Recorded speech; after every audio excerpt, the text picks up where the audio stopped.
hear something, Peggy? Huh? Hear what? I thought I heard someone yelling, or, I don't know, a howl. Forrest, is this a joke? No, I almost swore I heard something. Oh, and here I was thinking you'd finally started to ease up. You probably just heard some cats outside. Cats? You know, 4 legs, whiskers, tails, not dogs. I know what a cat is. But I mean, does Gallows Creek have a stray cat problem or something? Not since the rats moved in. Anyway, you ready to do the pre-flight checks? Seriously? Do we have to do these checks every time? And do you have to call them that? Reggie pays us to check the equipment before each show, and he pays us to call it a pre-flight check. But if you're sure you don't want to... All right, fine. Let's get through this. Alrighty, this is your captain speaking. Really? Come on, let's have a bit of fun with it for once. Buckle in, folks. We're about to hit some turbulence. Let's start with record playing. Okay. Grab a record, stick it on the player, and hit play. Easy.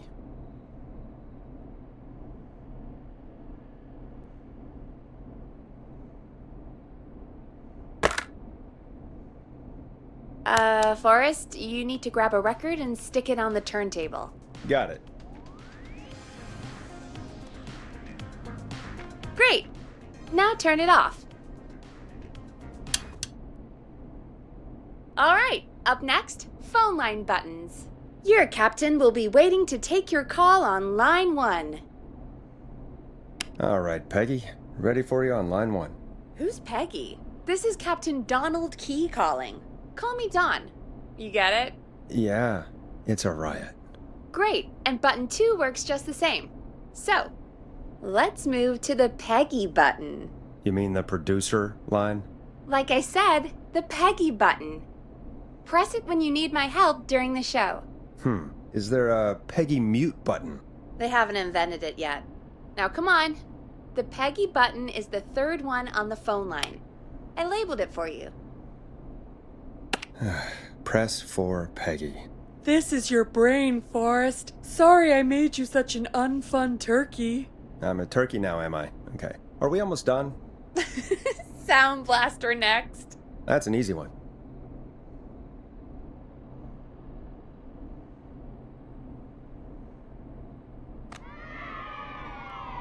There we go. Always good for a cheap laugh. Alright, we're almost done. Just the volume sliders left. These should let you affect pretty much everything. But let's test it with a record. Play a record and change the volume with the music slider. All right. Seems to be all working. We done, Captain? We sure are. Coming in for landing. Local time? Should not encourage you. I knew you had a fun side. It's my fun side that gets me in trouble. Now, let's get the show started. After your introduction, our first segment is Guess That Scream. I thought that was a joke. Nope, and don't blame me for this one. It's Reggie all the way, and he demands we do it tonight. Okay, you're live in 3, 2... 189.16. Good evening, Gallows Creek. This is your host, Forrest Nash, and you're listening to 189.16, The Scream. Before we start taking your calls tonight on Gallows Creek's only late-night phone-in talk show, I need to let you know about a special competition we have for you this evening. Guess That Scream. This is actually one of the station manager's better ideas. Here's how it works.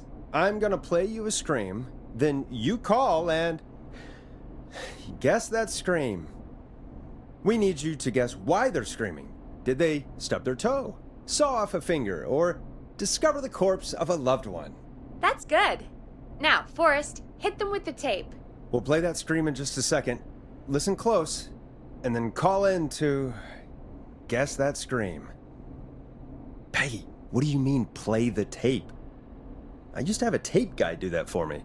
You're not in Chicago anymore, Forrest. Here in Gallows Creek, you get to be your own tape guy. Come on, I gave it to you yesterday. Forrest, you do have the tape right.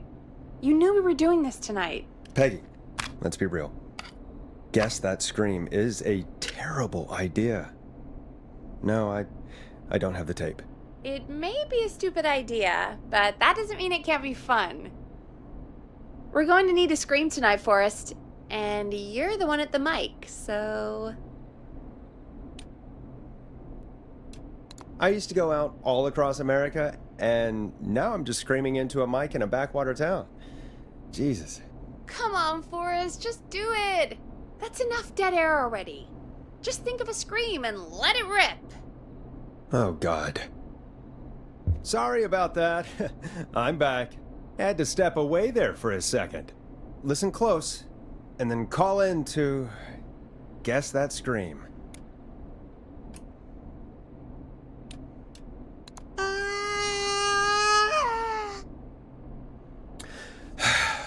Well, folks, there you have it. Call in with your guesses, and if you get it right, you could win 2 tickets to the amazing Maze and 1 free fried dough. Fried dough? Just call in at 555-239-KFAM with your guess. Now, here's some music while you get dialing.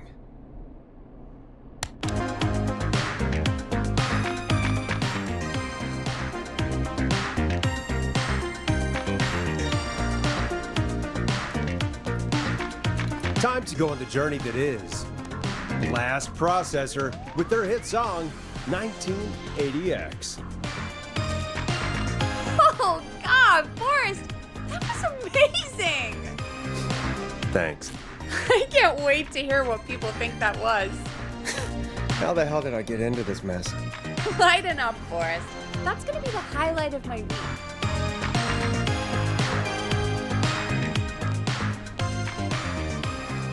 Oh, Forrest, there's a call coming in. Okay, Forrest, shut the music off.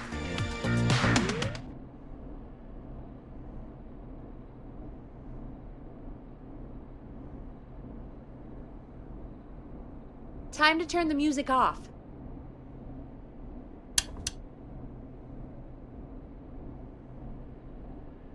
Welcome to 189.16 The Scream. Caller, you're talking to Forrest Nash. What's going on with you tonight? Forrest! Thank God I made it through. My name is Leslie Harper. I'm the 911 operator and police dispatcher for Gallows Creek. Welcome to the show, Leslie. Are you calling in to Guess That Scream? As a 911 operator, I bet you may have an... What? No! Look, I found a body and I need your help.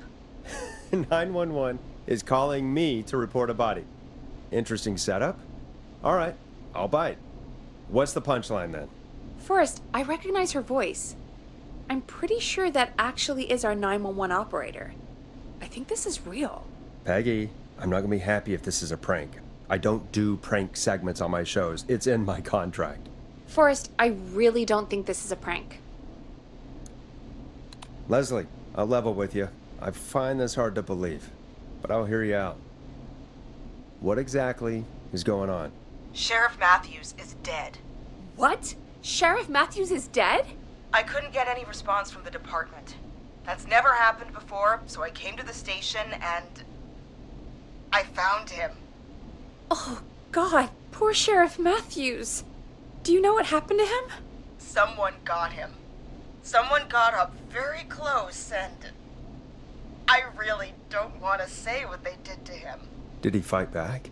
I don't know. I think he tried. He's surrounded by bullet casings. I think he tried to shoot at whoever it was, but... Well, is anyone else at the station? Anyone who can help you? Or who might be responsible? No, I checked everywhere. Deputy Martinez is here, but she's knocked out, tied up, and locked in a holding cell. I called you right after I found her. God. Wait. Please don't tell me that this hick town only has 2 cops. Don't be ridiculous. We have 3, but Officer Gunderson is on leave in Cancun. Leslie, do you have any idea who could have done this? Not a clue. I didn't see anything on my way over. Leslie, you need to call over to Henderson or Quiet Ridge. They need to send someone over from their department. I tried, but I can't call anything but local numbers. Something's wrong. I'll have to go there myself, let them know what's going on, and bring help back with me. But if you leave while there's a murderer on the loose, who's gonna man the emergency line? That's why I called. Forrest, I've routed all 911 calls to come in to you.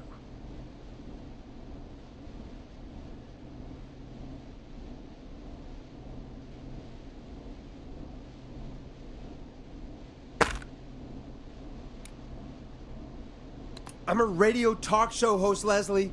I talk to idiot people about their idiot ideas. I'm not a 911 operator. Why me? You're the only person with experience manning a phone line around here. You're the only person equipped for the job. Besides, there are lots of transferable skills between the two. It's like an interview. You ask questions to get information you can use. Keep people talking, you know? Guide the conversation and know when to jump in. You do know that I'm so good at interviews, they sent me from Chicago to Gallows Creek, right? So I've heard. But that doesn't matter. And besides, there are two of you. You can talk to each other, discuss ideas, work together. Hell, let's have some on-the-job training right now. I have an emergency. I need to get an unconscious Deputy Martinez out of that holding cell. It looks like whoever attacked her threw the keys into the cell after they locked the door. Is there any way you can reach the keys? No. There aren't any bars to the cell, and the door itself only has a food tray slot. And that's too narrow for me to reach through. There's gotta be another way in.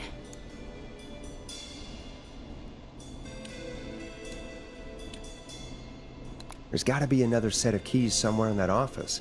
Those can't be the only ones. Of course. Yes, there must be another set. Where might another set be?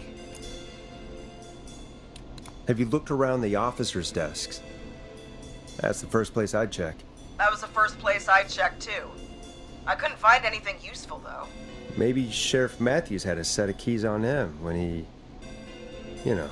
I couldn't see any at a glance, but I didn't really look up close. 1 second. Oh, I think I might be sick. Sorry, Sheriff. I'm just gonna turn you over and... Oh. Please don't stare at me. Oh, wait. That might be them. I think I got the cell keys. Looks like Sheriff Matthews might have saved his deputy. Did the keys work? They do! Give me a minute to untie Deputy Martinez. I'll be right back. So far, so good, I suppose. How are you feeling, Forrest?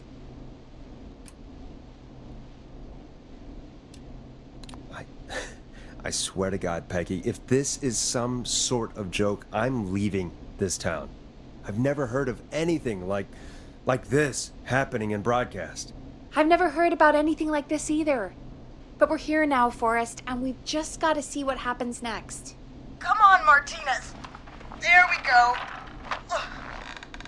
Just gonna sit you in your office chair. We'll head to my car in a minute. I'm back.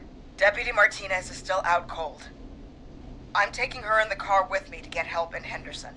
If the killer came back now, Martinez would be a sitting duck.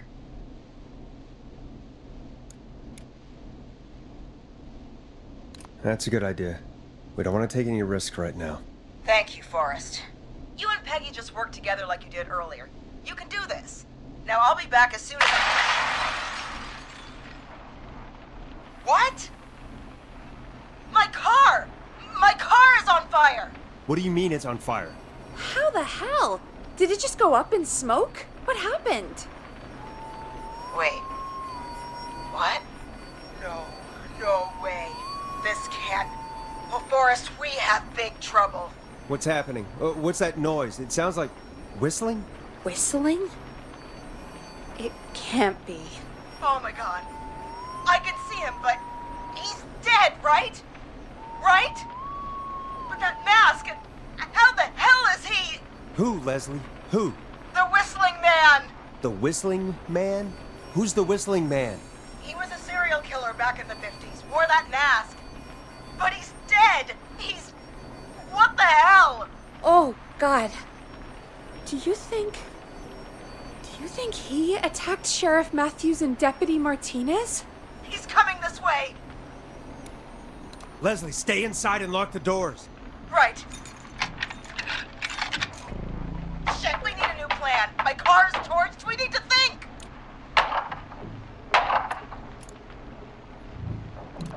There should be police cruisers at the sheriff's office, right? Like, you should take one of those. Yeah. Yeah, that could work. Let me check if Martinez has any... I'll just reach into your pocket there, Deputy, and... Yes, got him. Keys for squad car 3. I saw that parked out front when I got here. Nice one, Forrest. Good thinking. But wait. How am I supposed to get us to the car? The whistling man is right there.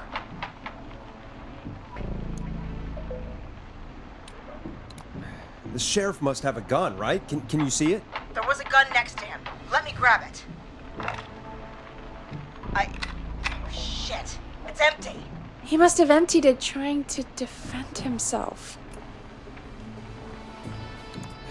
Are there any other weapons lying around that you could use? I didn't see anything earlier. Let me check Deputy Martinez's belt.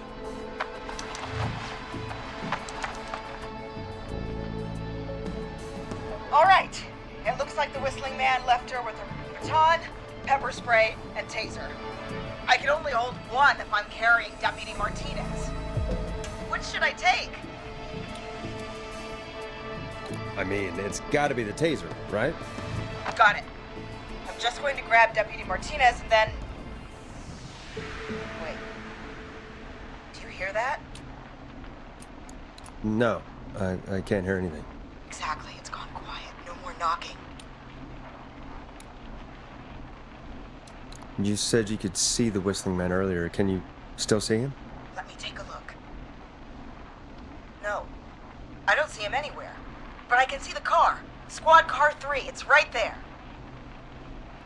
Okay. Deputy Martinez, if you can hear me, it's time to move. Just lean on me. Yep. There you go. Are you sure about this, Leslie?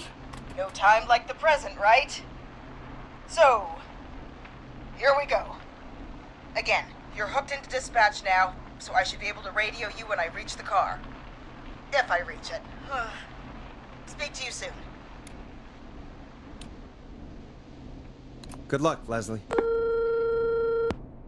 That's one brave woman. God, I hope she makes it through this. You know, I've got to say, this really wasn't what I expected when I came into work today. Well, they always say you have to be ready for everything in live radio. Oh, I think we've got Leslie back on the line. I'm putting the call through. Hello? Forrest? Peggy? This is Leslie. Are you there? Over. We're here, Leslie. So I guess you made it to the car then. Over? Sorry about the CB chat. Old habit. But yes, we made it to the car. Deputy Martinez in the passenger seat, still out cold. I don't see the whistling man anywhere, and I don't plan to wait for him. So I'm going to get us moving. Jesus! God damn it! Get back! Get away from her! Leslie, what's happening? The whistling! No! Get off her, you son of a bitch! Yeah! Take that! Leslie, drive! Don't worry, Deputy Martinez. We're out of here. Leslie, are you two okay? Did you get away, or... Forrest, that taser? Definitely the right call. Oh my god, I can't believe we escaped. Well done, Leslie. You saved a life. Just another day for you. Oh my god, yeah. But let me tell you, I prefer doing it from your side of the phone. Leslie, how long do you think it's going to take to get help? Gallows Creek isn't Nowheresville, but it's pretty damn close. It's going to take a while, maybe 2-3 hours each way. Slightly less if I put my foot down. You keep that pedal to the floor then. We'll see when you're back. You don't have to tell me twice. Anyway, once I'm in... Oh, I think Deputy Martinez is starting to stir. Forrest, Peggy, I've gotta go. I'll be out of range soon, but I'll radio back as soon as I can once I got the cavalry. Take care, Leslie. Be safe out there. Good luck, Leslie! Feel better soon, Deputy Martinez!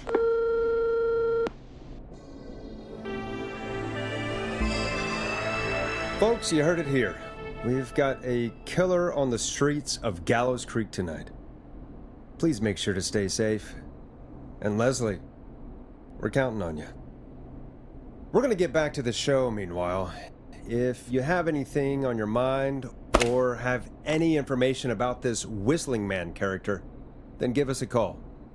We'll talk here on 189.16, The Scream.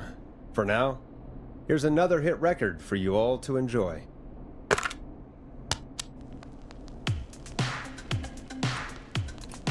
This is not what I signed up for, Peggy. This is actually insane. Did she really say it's gonna take her 4 hours? This guy's gonna kill half the town in 4 hours. Forrest, that's not helpful. I know, I just... Who is this Whistling Man character anyway? He was a serial killer back in the 50s. Edward Marshall Mooney. Went around in a freaky mask, whistling, and killed about a dozen folks in Gallows Creek. No reason for it. No motive. He just did. Okay. What happened to him? Well, police chased him up to Ellis Point one night. We call it Whistling Point now. And it was, well, it was on this night actually. The police cornered him and he jumped into the river. His body was never found. So is he alive? Dead? I mean, what's the story? Story is he's biding his time, waiting to take revenge on the town. All right, that's the story. What's the truth? Other than we have a whistling killer on our hands tonight, I don't know. All right. Copycat or ghost killer. I guess we'll do our best. That's the spirit! At least we got the word out, I guess. What kind of listening figures do we get at this time? On a Thursday after midnight, could be around 35? 35? Isn't 3,500? Huh. I didn't realize Gallows Creek was that large. No, 35 people. At best. Are you serious? We only have 35 listeners? 35, yeah. It's a school night. And what's the population of Gallows Creek? I don't know exactly. A little over 1,000? Oh. How many did you get before? You know. Before my career exploded and I ended up on a midnight hour talk show in the town of 1,000 people? Yeah, before that. Around 5 for most shows on the low end. Big gas could pump that up to 10, 15, easy. 5,000 on the low end? We could only dream of that. 5 million. Million? Yeah, sometimes that's just the way it goes. At least the Whistling Man hasn't killed me yet, I guess. Yeah, I guess we're gonna learn a lot about perspective tonight, huh? Oh, we have a call coming in. Take it when you're ready. Okay, Forrest, shut the music off. Hello, caller. You're live on 189.16, The Scream. Is everything, all right?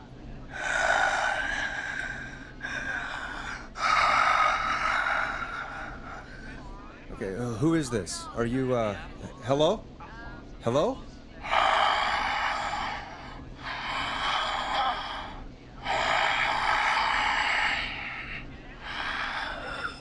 Okay, what's your name and why are you calling in?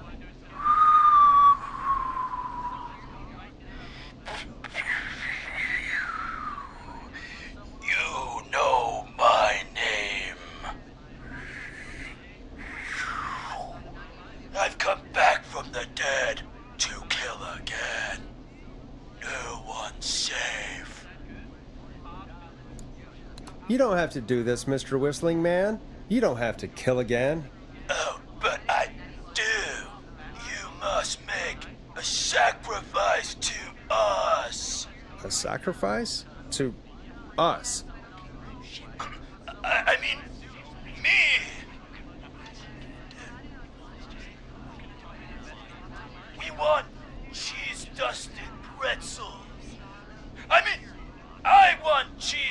frosted pretzels.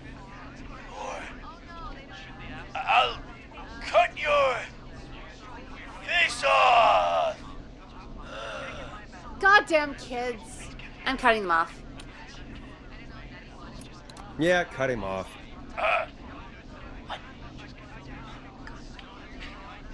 We also want a mega gulp. For anyone just tuning in, we do, in fact, have an actual killer out on the streets tonight. Anyway, this next one's dedicated to all of you staying inside with your doors and windows locked.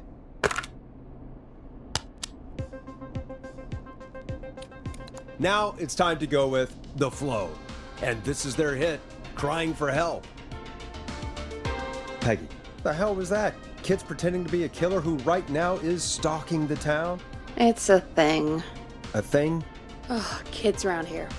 They pull pranks pretending to be him. By pretending to be this whistling man character? They think it's funny, but it's not. It's not funny at all. And there's no chance that our whistling man was just a prank. That Leslie... No, that's real. Christ. Let's stay positive. We still have a show to do. We already have another caller on the line. All right. Let's do this. Hello, caller. You're live on the stream with me, Forrest Nash. What? I dialed 911. I need the sheriff right away. Okay, right. Well, I'm filling in for 911 tonight. What's your name and what's your trouble? My name is Sandra Sharp, and I need the cops now. I'm sorry, but the cops aren't coming. Leslie's on her way to Henderson for help. What? God. Listen, you've got to help me then. I drove to the edge of town for a jazz run, and now some psycho dressed like the Whistling Man is after me, knife in hand. Oh, God. It's actually happening. Where are you now? Did you escape to somewhere safe? Oh, I did, baby. I jazz ran all the way to my car and nothing flat. But I dropped my keys somewhere along the way. I never locked the door, at least I've got a place to hide, but I can't get moving.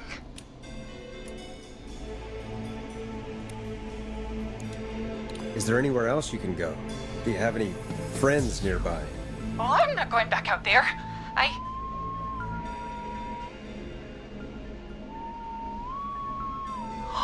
Oh, shoot. Oh, he's back. Look, I don't know a thing about cars, but I gotta start this engine without the keys. And you're gonna have to help me. Wait, I don't...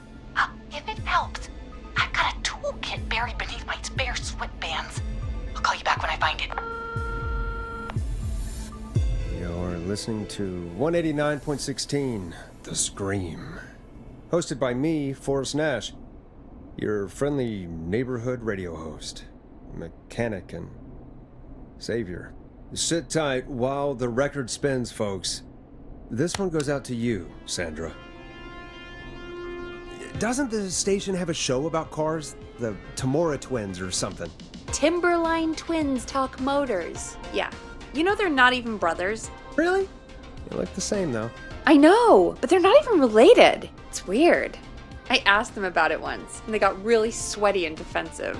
Anyway, go see what you can find. The offices are out the door and down the hall.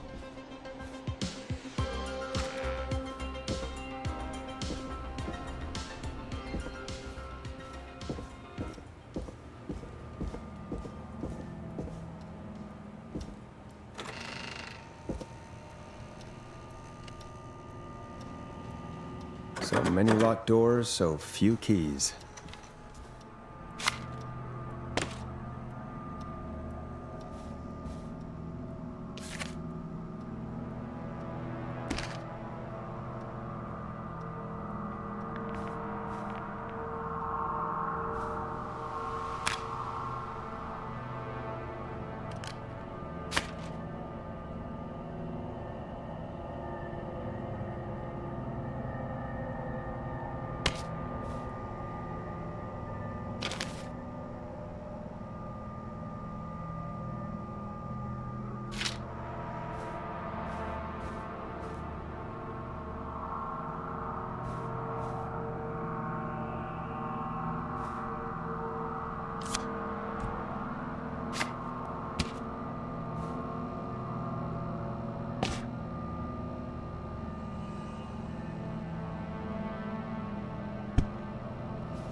Now this has to be important.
This looks useful.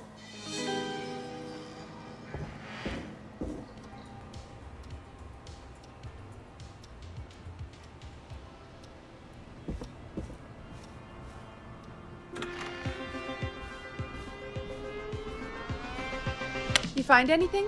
Yeah, I found a magazine about hot wiring cars. Well, that sounds perfect. When you're ready, shut the music off.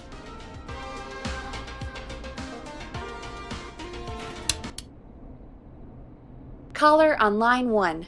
Thanks, Peggy. We're back with 189.16, The Scream. How are you holding up, Sandra? The creep's looking through the parking lot trying to find me. But I've got my tools, and I'm ready to get this hunk of junk moving. How do we start this baby?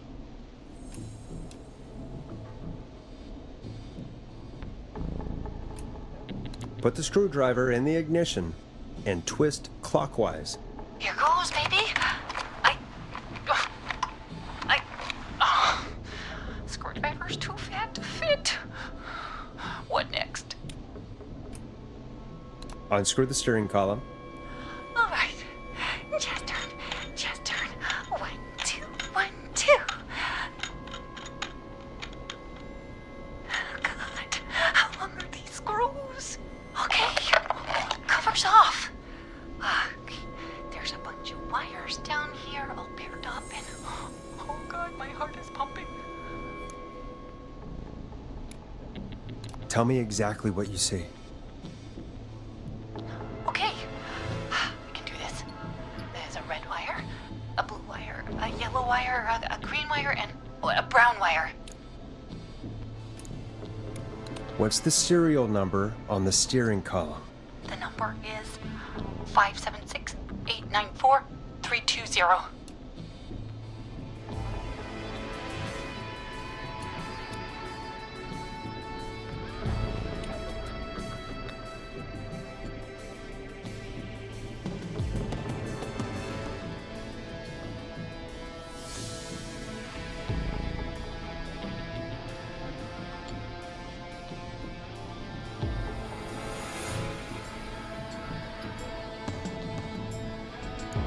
Strip and twist together the red and yellow wires. All right. We take the red and the yellow, and we twist, and we turn. Oh, perfect.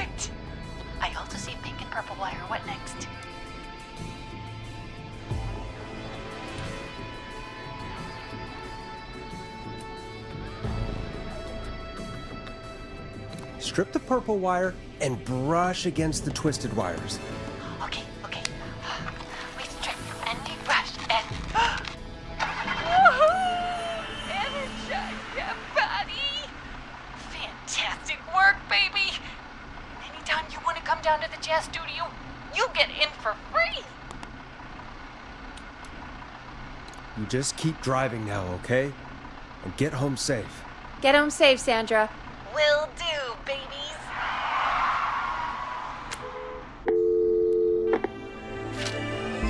We did it, Forrest! We sure did. Here comes another hit track that we're excited to share with you. And remember, if you're also having car troubles, then tune in to Timberline Twins Talk Motors here on 189.16, Monday to Friday at 5. Take it away, Forrest. It's funky, it's groovy, it's Stabbin' the Twilight by Knife and Easy. I still can't believe this is happening. Right? Like Gallows Creek didn't already have enough to worry about? What do you mean? Gallows Creek is a miserable place to live. Really? Miserable? Peggy, be honest, it's a dump. There's nothing to do here. Hell, I'm almost ready to thank this whistling guy for at least making things interesting. Well, I like it here. People are polite and, Stab happy? don't be awful, Forrest. Come on, there must be something you like about this place. I guess some folks have been okay. You're not terrible after a while. Not terrible after a while? High praise coming from Forrest Nash. You know what I mean, Peggy. I do. It's Forrest Nash for I think you're swell. Anyway, I hope the killer is done for the night and that Leslie gets back soon. Me too. Can we at least call off that stupid Guess the Scream contest now? Yeah, that'd probably be a good idea.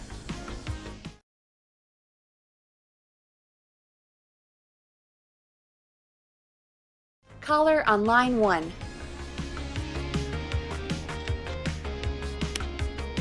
Okay, Forrest, shut the music off. Evening, caller. This is Forrest Nash, host of 189.16, The Scream, and tonight's 911 stand-in. Hey, Forrest. My name is Brian. Brian Ponty. Brian Ponty of Ponty's Pizza. Hello, Brian Ponty. What have you got to say about what's happening? I'm so happy that Deputy Martinez survived. I've seen her a lot over the years down here at Ponty's Pizza. Oh, you did a really great job. And as a thanks for all you did there, I just wanted to tell you that I'm sending you some coupons for free pizza here at Ponty's Pizza. Wow, Brian. That's really good of you. But you really don't have to, though. Oh, it's the least I can do. And if you like it, well, you're in luck, because we're always running great deals that'll have you eating for pennies. Sounds great, bro. And let me tell you, the pizza we have is to die for. No. Poor choice of words tonight, I guess. Yeah, that didn't come out great. I'm sorry, Forrest. Well, I just hope I didn't put you or anyone else off coming on down to Ponty's Pizza. We've got a great special this weekend. Our famous beer and pizza deal. Wait a minute. Come on down to Ponty's Pizza this weekend. You've just got to pay for one slice to get yourself. God damn it, you're just calling in to advertise your shop. Peggy, hang up on him. Done. Oh, real quick, before I forget, it's probably time we played a paid ad. Now, a word from our sponsors. You know how to play an ad, right? Nope. In-flight check time. Christ. Our captain would like to remind you that the station is required by law to play advertisements from our sponsors. Grab a cassette and stick it in the player.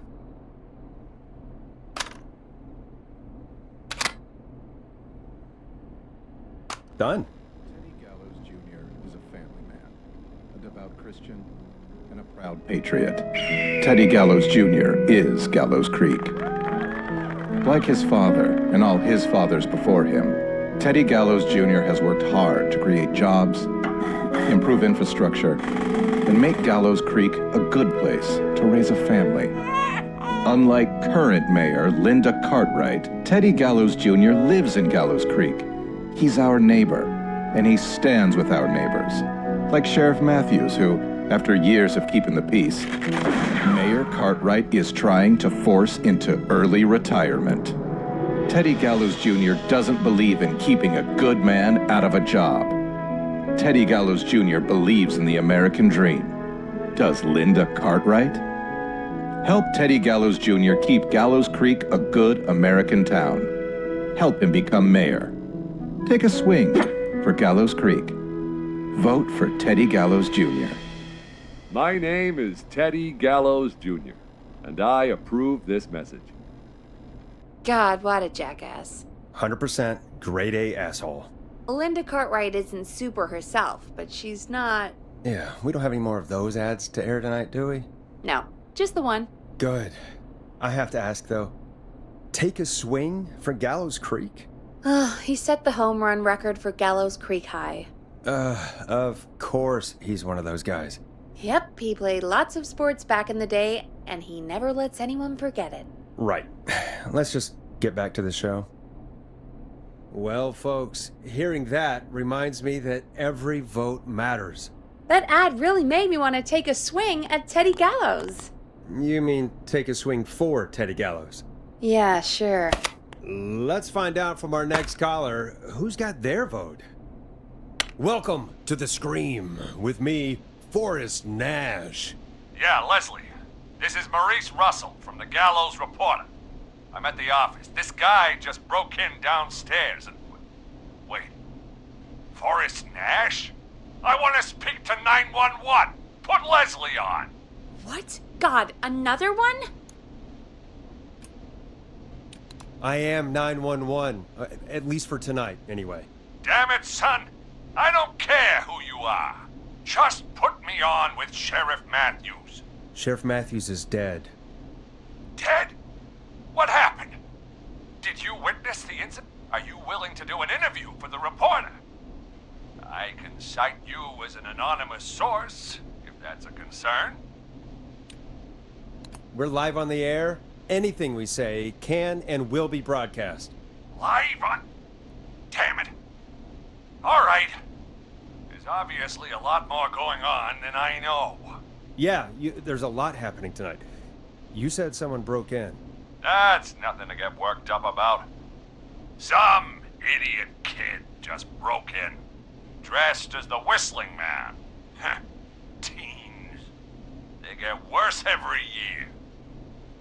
This punk wasn't even a disappointing twinkle in his daddy's eye when Edward Marshall Mooney stalked the town. But I was there. I covered it. You don't understand. That's not a prankster. That's the Whistling Man. Of course it's not. It's a stupid kid. Every year this happens. They think it's funny. Not a big deal, old man. But they didn't live through the terror 30 years ago. Anyway, I know for a fact. Edward Marshall Mooney is dead. I don't know who I'm looking at on the security monitor. But if he killed Sheriff Matthews... Where are you now? I'm in the boardroom, upstairs. We got security cameras all around the building. You can watch them on any TV set here. And there's a set in the boardroom. Maurice, is there any way you can get out of there? I sure as shit hope so, kid. But I'm not sure how I'm going to do it. That crash you heard was him tipping over my filing cabinets. He's blocking the stairs. I'm guessing the stairs are the only way out? That's right. And it would take me a good few minutes to move those cabinets. We need to do something. But what? All we can do from here is... Forrest, I think I've got it. Why don't we call the killer? They'd have a bunch of phones set up across the office, right? In different rooms, with different extensions? So we call one of them. Draw the killer away. Why waste time? That could work. Exactly! It's worth a shot. I can hear you, you know. The son of a bitch hasn't killed me yet. Sorry, Maurice. Peggy and I were just trying to figure out... You realize how stupid that plan sounds, right? For that to be successful, you're gonna need every phone extension, plus a plan of the entire office floor, all delivered while the killer is en route.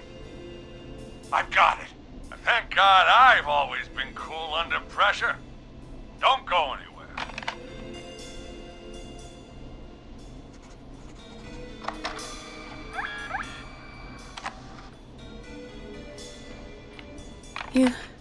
You don't think the killer got him, do you? Mr. Russell, I'm here. Freak's going to be here any second, too. Go check your fax machine. Don't let me down.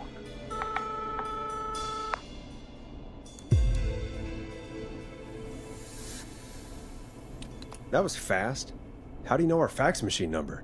KFAM and the Gallows Reporter have a pretty long history.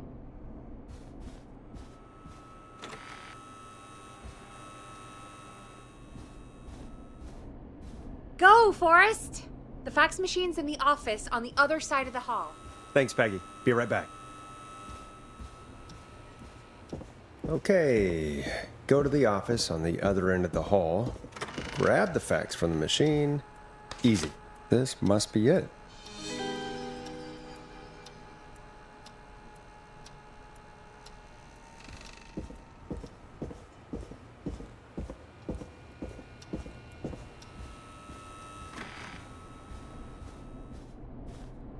Hey, did you get the fax? Yes, I have. Mr. Russell, you still with us?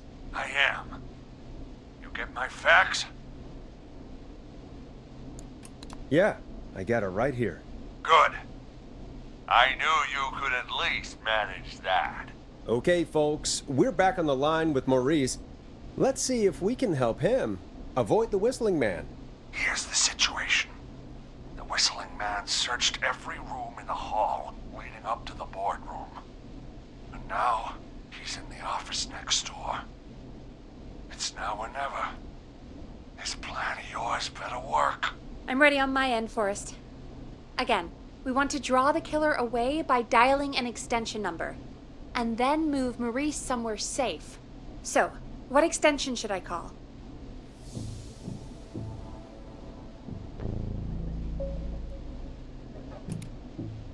Call the kitchen. The extension is 02. Got it. I'll put the call through when you're ready. All right, Nash. Where do I need to go?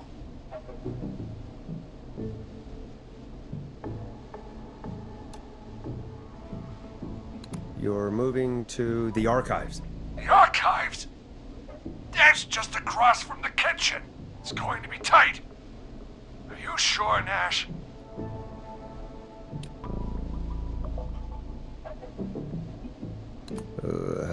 Let me rethink this. Damn it, man! Do you want me to be a headline murder? Hurry up! On second thought, let's dial another room. Let's dial another... Boy! We're wasting time! He's right, Forrest. I can get another number ready, but we probably won't get to change our minds again. Where do you want me to call? Call the editor's office. The extension is 03. Got it. I'll put the call through when you're ready. All right, Nash. Where do I need to go? You're moving to the kitchen. Yeah. That makes sense. Go somewhere he's already checked. Not bad, Nash. I'm ready to place the call. Are you ready, Mr. Russell? Don't have much choice, do I? Make the call. Yes, sir. Calling now.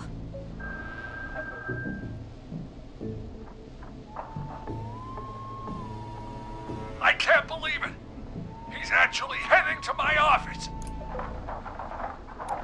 It was all Peggy's idea. Credit goes to her. Don't mention it. The coast is clear. I'm shutting off the TV so he won't see me on the security cameras. Then, making my move. I'll call when I get there. Do you think he'll make it okay? I'm sure he'll be fine. But now what do? We gotta find some way for him to get past that barricade. What do you mean? I don't think calling the Whistling Man is gonna buy Maurice enough time to move those cabinets. We gotta think of something else. Yeah. Maybe we could... Oh! Call incoming. You ready? Ready as I'll ever be. Put him through. Alrighty. Mr. Russell, are you there? I am. I don't think he saw me. I gotta give you credit for that, but I'm not out of the woods yet. Right. Let's review where we are. So, the only way out is by the stairs, which the Whistling Man has blocked with furniture. Exactly. I can move the furniture out of the way, but not quickly or quietly. Could you lock him in a room? That'd probably buy you time enough, right? Maybe. But the damn fire regulations say every door in the office has to unlock from the inside. He'd be able to get out just as soon as... Wait, no, I got it. The secret archive through my office, where we keep our most sensitive records. Ooh, a secret archive? Reggie would love that. What have you got back there? Juicy secrets about outer space? Peggy, I don't think now's the time to be playing around like that. You're right. Sorry, Forrest. Kids, we're in the big time now. I've got it all figured out. The secret archive. There's no lock on the inside of that room, only the outside. You can't break out. If we can get him in there, and I lock him in... We can catch the son of a gun. Exactly. Oh my god. Forrest, we might be able to end the nightmare right here. So should I call the secret archive then? You can't. The archive is a room for secrets, not gossip. So we don't have a phone in there. Oh, we're gonna need to change it up then. Any ideas, Forrest?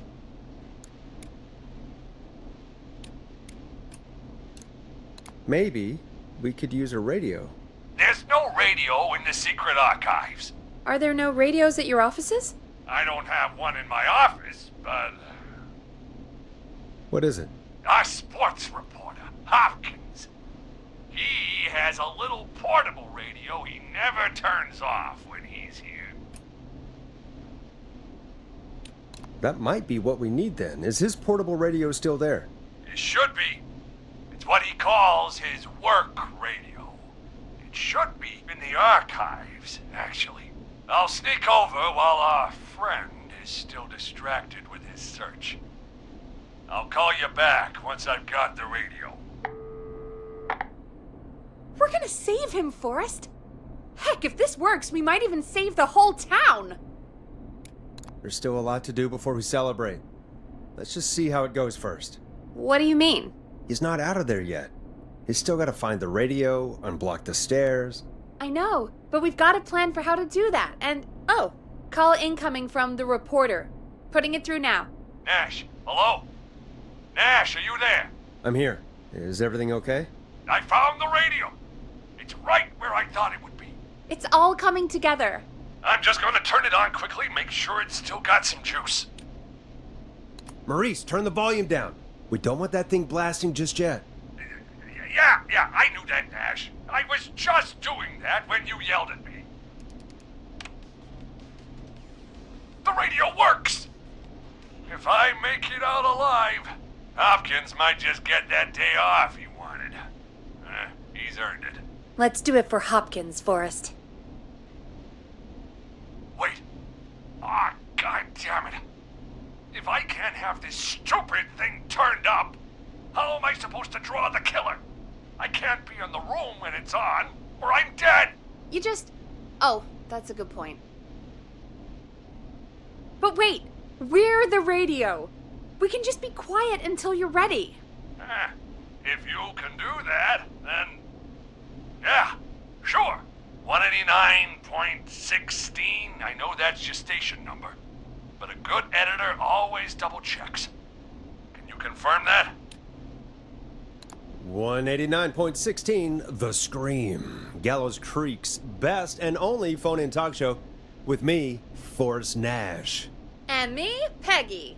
Jesus Christ. I've got the radio on silent, but I'm tuned in.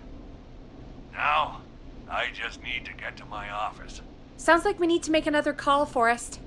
Where should we send the killer?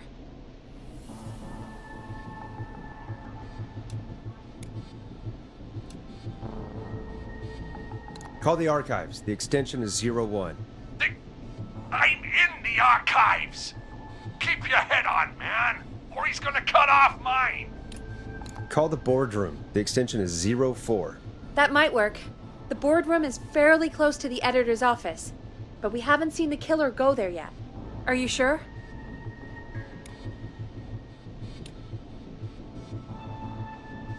I'm sure. Make the call. Okay, calling the boardroom now.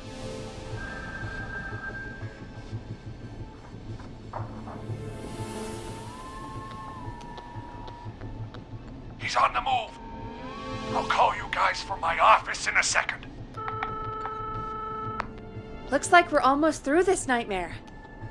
Any idea what you'll say to draw the killer in? I'm gonna do my best impersonation of Maurice. I think that'll draw the killer in. What's your Mr. Russell impression? I think I gave that masked freak the slip. What a great plan this is, Carl! I'll give you an A for effort. Ooh, call coming in. Here we go. I'm here. The radio's set up in the secret archive. Just give me the signal, and I'll turn it all the way up. Where will you hide in the meantime? Good question. It's under my desk, but you can see under it. I've got a big cabinet, but that'll take me a second to get into. Anywhere else? Not really. There's the secret archive itself, but that's where the kill is going. I could try the cubicles, but they're pretty far away. Your judgment has kept me alive so far, Nash. What do you reckon?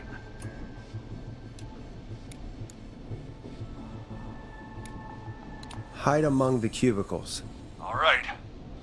Well, this is it. I'm going to go turn the radio up to full blast now. Don't say anything until I've had time to hide. You got it? We know the plan. You can trust us. Here we go.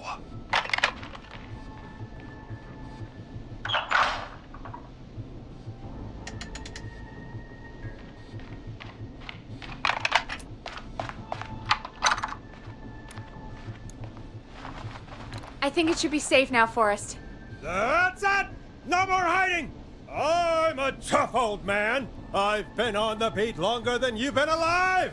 Come on down, Whistling Man. Come and get a knuckle sandwich.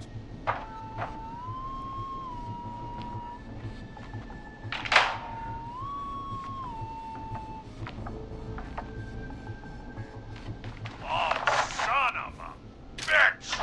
I was too slow, Forrest.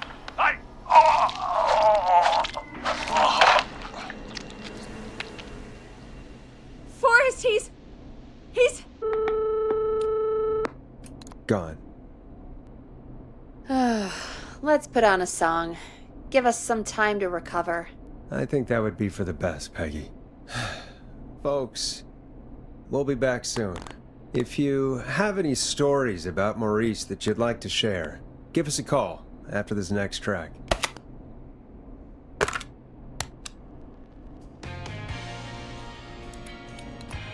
Well, this is gonna be a long night. Oh, really? I feel like it's going pretty quickly to me. I could ask you some questions to speed things along. You're gonna interview me. You sure about that? You're not so scary. Besides, we've been working together like a week now, and you're still all shrouded in mystery. I'll regret this, but okay. Question 1. Tell me about your family. What? Come on, Peggy, that's too general. Okay. Did anyone move with you to Gallows Creek? Nope. Now that's too specific. Too specific? Do you have any siblings? I don't. I'm an only child, and my folks are dead. Oh, I'm sorry, Forrest. Oh, it's okay, Peggy. That's how it goes. Anyway, what about you? Any siblings? Your mom and pop still around? I thought I was asking the questions. You were. I'm just making conversation now. Oh. Well, my folks went the same way as yours. Oh. What happened there? My dad walked out when I was about 13. He'd been a wreck for a while. Then he got himself into a wreck, and, well, that was Dad. Mom didn't take it well. She remarried pretty quick after that. She wanted to forget Dad so bad, she even made me take my stepdad's last name. So I'm Peggy Weaver now. Anyway, Mr. Weaver got sick one day, and my mom didn't last long after he went. I'm sorry to hear that, Peg. Don't call me Peg. Yeah, sorry. I was just trying to be... It's okay, I know. I'm sorry. I'm defensive about that name. Any siblings? Funny you mention that now. No. Not anymore. I had a sister, but I haven't seen her since before my dad. Hold on. Someone just rang the door buzzer. Really? Think someone needs our help? Maybe. You want to go check it out? Me? You sure you don't want to go? No way. I'm locked up tight in here. I'll pass you the key to the stairs.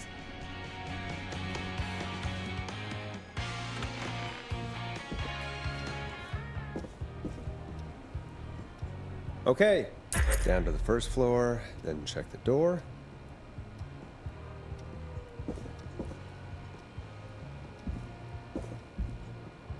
That's not opening.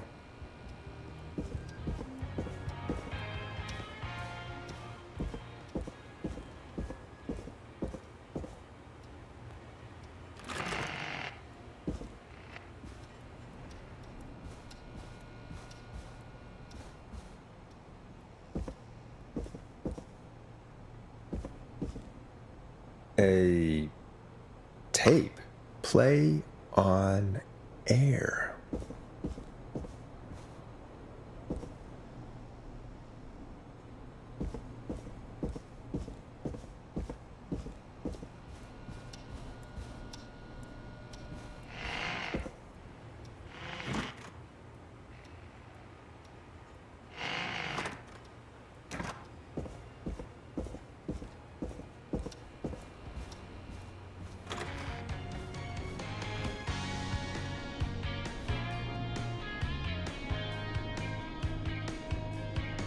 Who was there? I didn't see who it was. Are they still out there? No. They left as soon as I went down there. They pushed a cassette through the door. It says, "Play me on air." All right.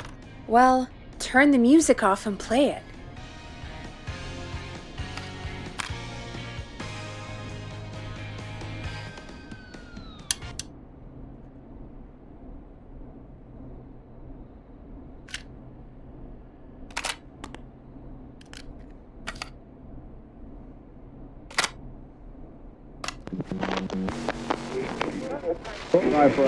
Hello, Gallows Creek. Time to Pay the price. Time to pay for lives. Time to sit there. I will punish you. I'm going to enjoy this. I did not enjoy that. What the hell was that? Oh, Forrest, we're still on air. Say something. That, wasn't the ad tape we meant to play. Sorry, folks. It won't happen again. There's no way the killer got from the newspaper to here so quick. I know.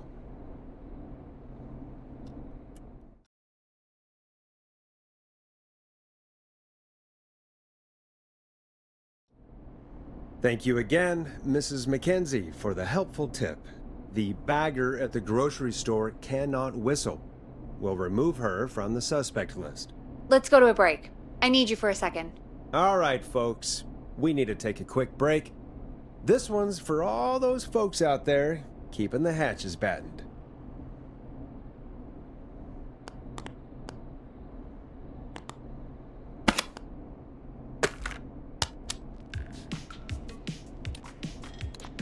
All right, Peggy, what's up? I pushed a cassette under my door. Go play it.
All right, I've got it.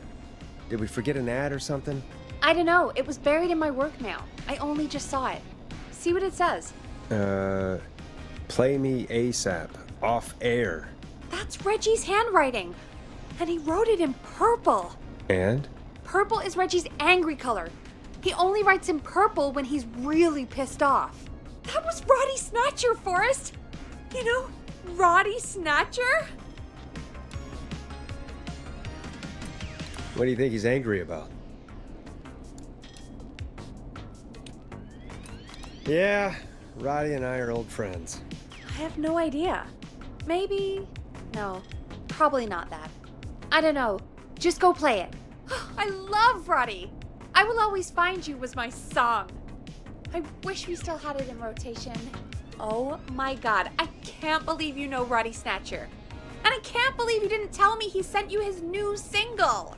We have to play Final Breath. Where is it? I don't know. They mailed it to K-Fam, not to me. Then it's gotta be downstairs at reception. Man, I can't believe Barbara didn't say anything. I mean, well, if that fiasco last Friday about the missing Knife and Easy track is any indication, folks at K-Fam aren't against hoarding station music for personal use. I think we're still missing a few tracks, actually.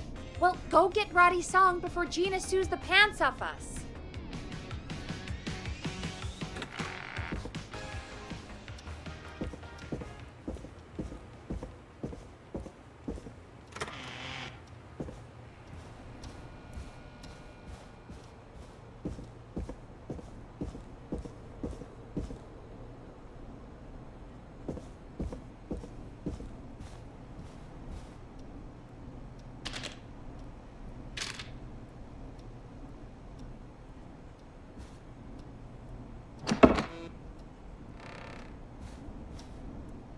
I need a key to get in there.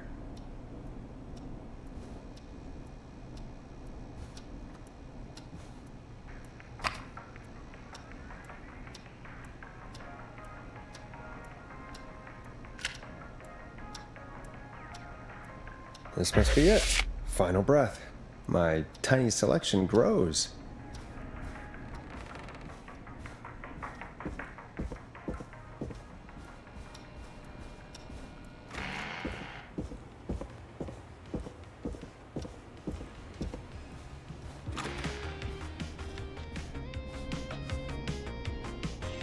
Hey, did you get it?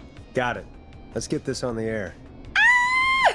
Gallows Creek. I'm pleased to say we're in for a much-needed treat. Up next, courtesy of the British sensation himself, is a track you won't hear everywhere. Here's Final Breath by Roddy Snatcher.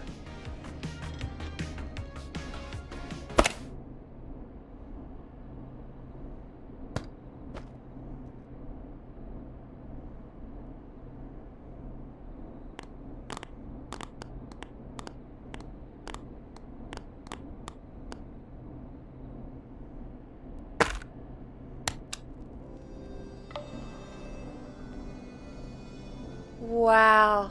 God, Roddy's the best. He is. And more importantly, we should be safe from the worst of Gina Franklin.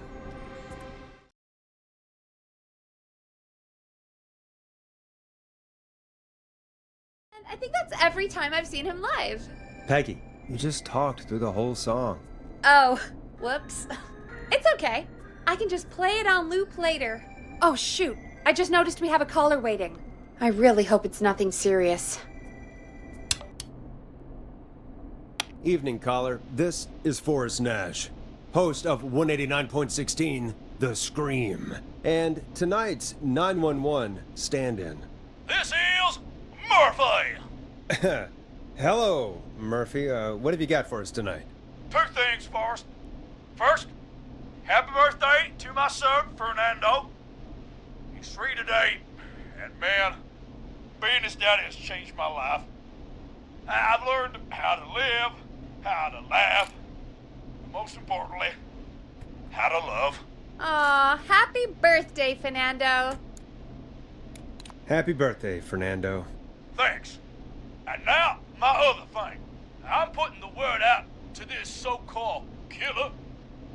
You think you're tough, huh? Big man with a big knife, huh? Prove it. Come face me, a true warrior, at the Gallows Waste Disposal Plant. Guess what? This is a bad idea, Murphy. I got all the tapes in Master Robbie's Dojo series. So get ready, Whistling Man. You just let loose the junkyard dog. Oh, no. And there he goes. Ladies and gentlemen, keep your fingers crossed for Murphy as he tries to become our hometown hero. Anyway, we'll be right back after this commercial.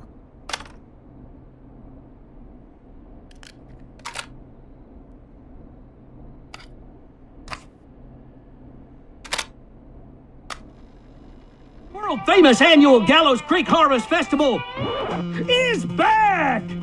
We got it all out on Giblet Field. We got the Little Miss Harvest Pageant, Princess Harvest Pageant, Harvest Queen Pageant, Cotton Candy, Corn Dogs, Cornhole, Corn on the Cob, Crokinole, Country Music, Can Jam, Jams, Jellies, Jamborees, Juggling, Roller Rickies, Roller Disco Lessons, Praying.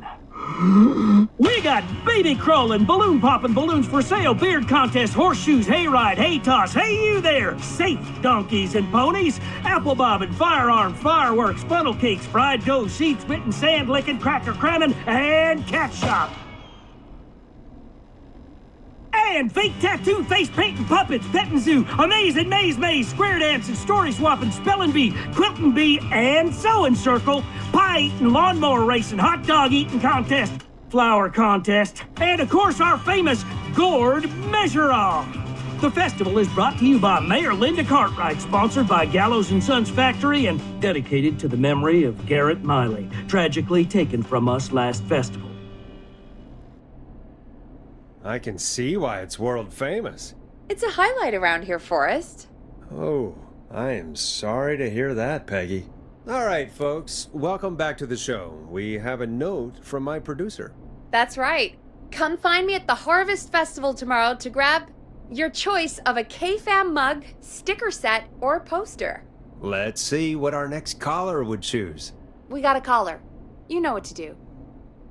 Hello, caller. You're live on the stream with me, Forrest Nash.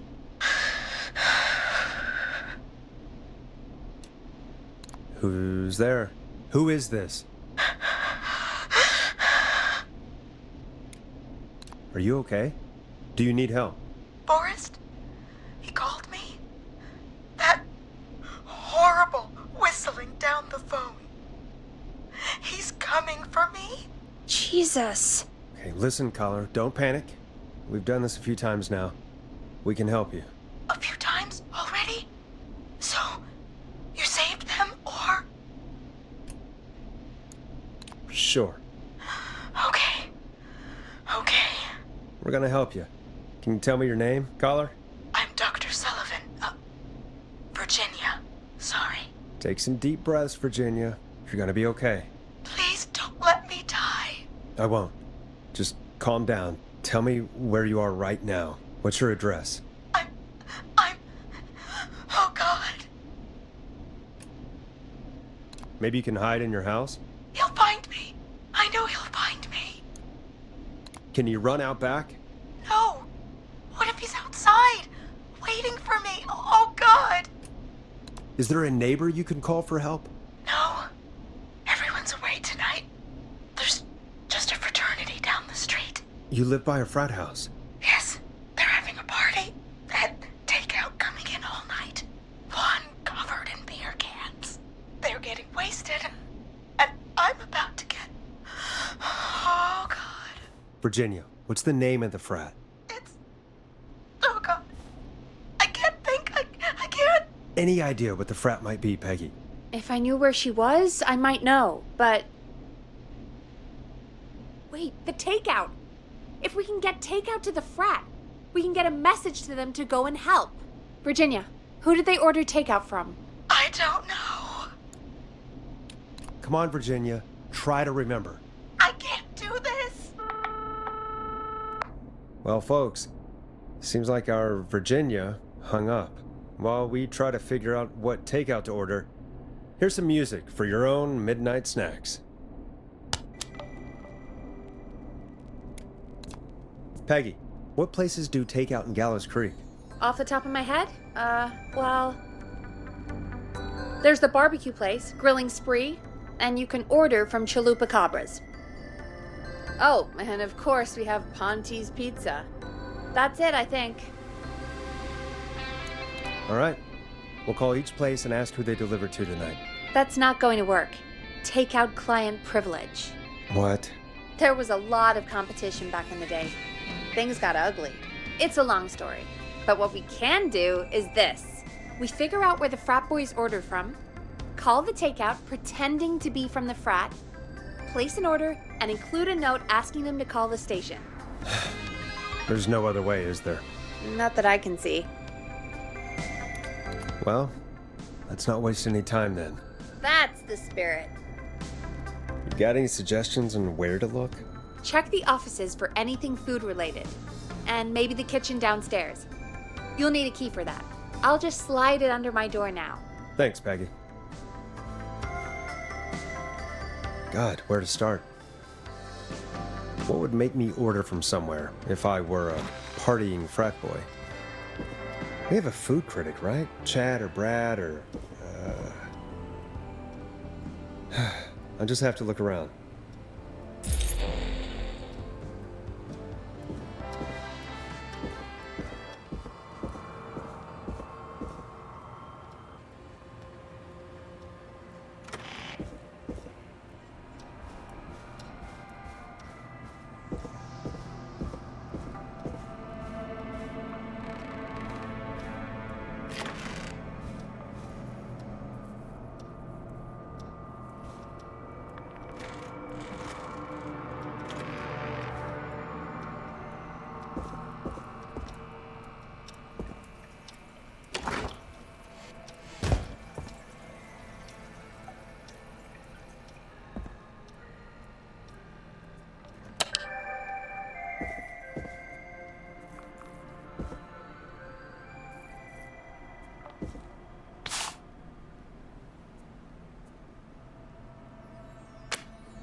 Go Gallows High, I guess.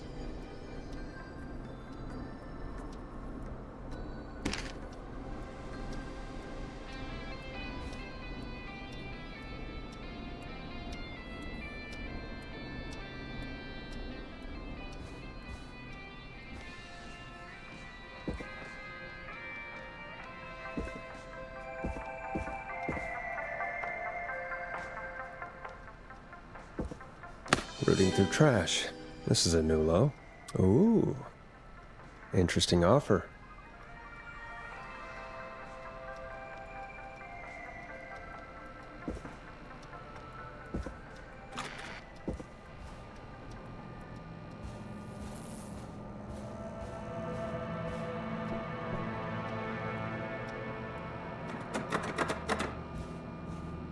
Needs a key.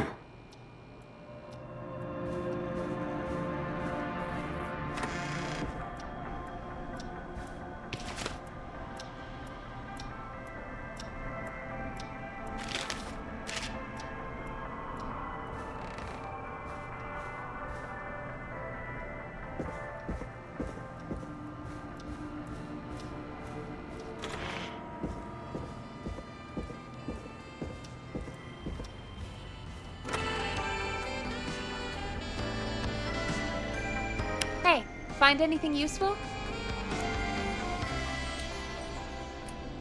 Yes, I have. That's great. Are you ready to get back on the line? Let's make the call. Time to turn the music off. Okay, Forrest, what'll it be? Call Ponty's Pizza. You got it. Ponty's Pizza is on the line. Ponty's Pizza. May I take your order? Fratman calling. We're in major need of foods for dudes. May I take your order?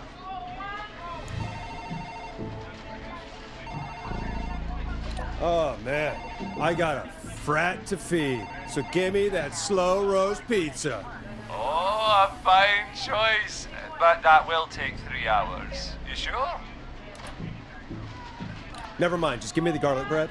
Can do. Where do you want that delivered? Same place as before, you know. The frat house. Got it. And we'll have that over to you right away. Oh, and one more thing. Can you add a note to the order that says to call K-Fam? K-Fam? Oh, consider it done. The folks at K-Fam are huge fans of Ponty's Pizza, you know. I should really call them and let them know. And now we wait. We should put a song on. Agreed. This one goes out to our delivery workers.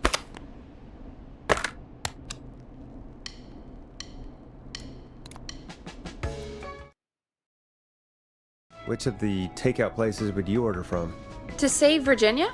No, where would you actually eat? Oh, I mean, they're all pretty equal. You mean equally awful?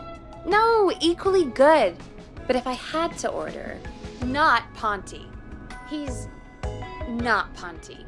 Right. So, between Grilling Spree and Chalupa Cobbers. I mean, it depends. Do I want a plate full of meat? Or do I want really, really good nachos? It can change depending on the day, you know? Yeah, fair enough. Maybe I... Hold that thought, Forrest. We've got a call coming in.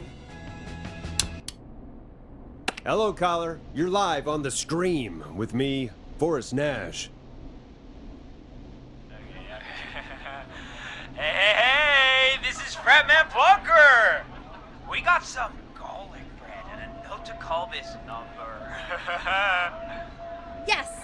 Bunker! This is Forrest Nash from 189.16, The Scream. And... Is this Goose? Oh, man. It's totally you, isn't it, Goose? This is such a Goose prank. Plunker, this is an emergency. Nice try, Goose. I may be drunk, but I'm no fool. Listen, I need you to... Goose, come get beer. Your brothers are waiting for you. I'm not Goose! How can I prove this to you? Oh, let me get a second opinion on this. Norman the Barbarian! What do you think? Great idea. Norman Norman the Barbarian says only the radio man can control it. So, play us the flow. Wait, really? What? The flow? Norman the Barbarian demands it. Okay, I'll play the damn song.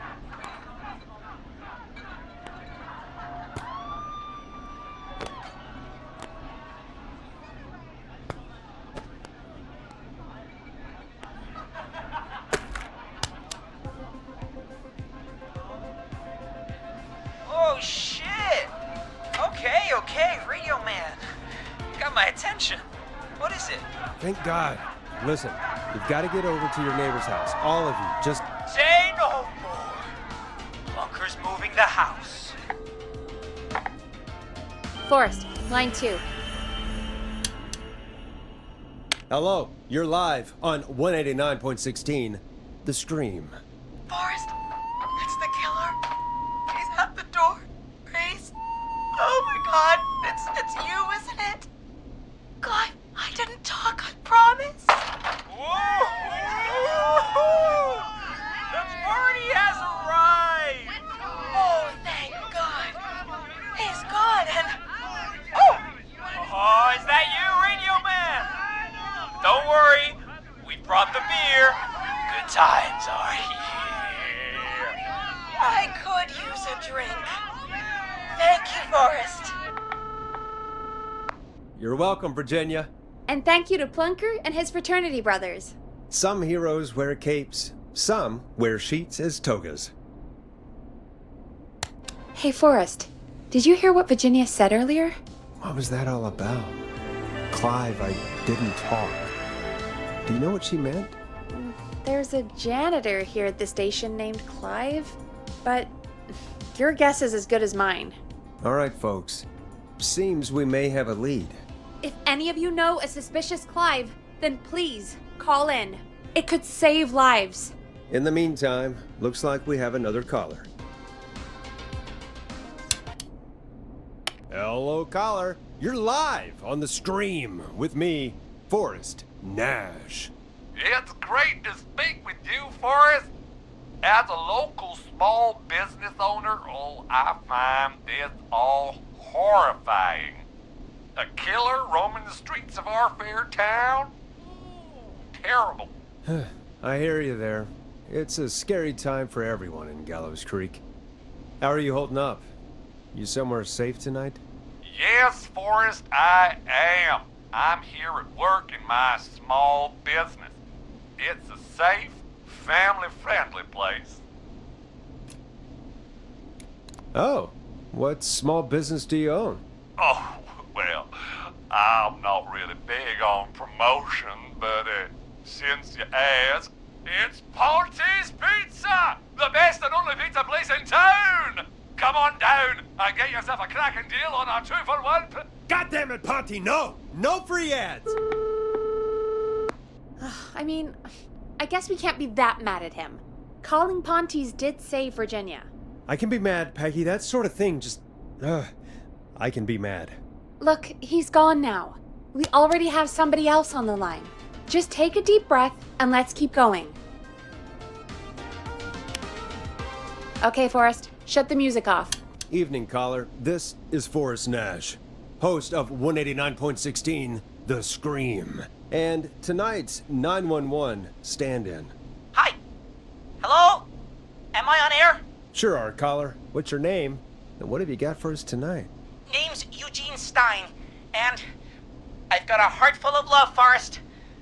I'm hanging out in the middle of the maze, listening to your show, looking up at the stars and waiting for her. You got a special lady coming out to see you. Yeah. Molly.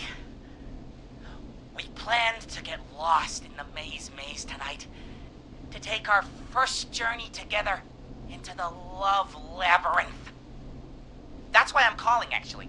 I thought she'd be here an hour ago. And since I've listened all night to how cool you play it, I thought you were the perfect guy to ask. Should I call her up and ask if she's coming, or wait and see? For real, kid? If you've been listening all night, do you really need to ask me? Yes, that's why I'm calling. Eugene, you really need to go home to your parents. My parents are dead, actually. But, Oh, jeez. yeah, I guess it's not the night. Hang on. I hear some rustling. I guess she came after all. Molly! I'm in the middle! It'll take a little while to get here, but, thanks again, Forrest. It's been good talking. Oh, wait a second. Molly can't whistle. No, this is supposed to be the best night of my life! Not the worst. Stay calm, Eugene. We'll get you out of this. Carm! I'm about to die a virgin! Listen, Eugene, breathe, hide, and call back in a minute. We'll get you out. I'll do it for Molly. But please, hurry. Well, listeners, while Peggy and I deliberate, here's a track for all you lovers out there.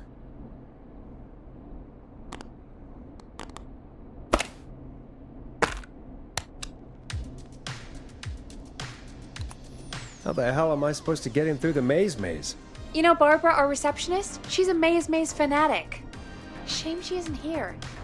I was supposed to go with her last week, but she changed her mind. Why'd she change her mind? She went with that jerk Brad instead. I'm so sorry to hear that, Peggy. It's fine. I'm not the one who had to go out with that jerk Brad after all. Maybe we should call Barbara then? If she's so big on the maze. We could, but I don't actually know her number. But she probably has maze stuff somewhere. Go and see what you can find. That'll hopefully be enough. Which one is Barbara again? Barbara! You know, Barbara! Forrest, I've seen you speak to her. Help me out, Peggy. She's the receptionist. Sits at reception, never does any work because she's talking to Brad all day. Ring any bells? Right, yeah, sorry, I guess it's just the stress of... No excuses. Just go and find something to help us.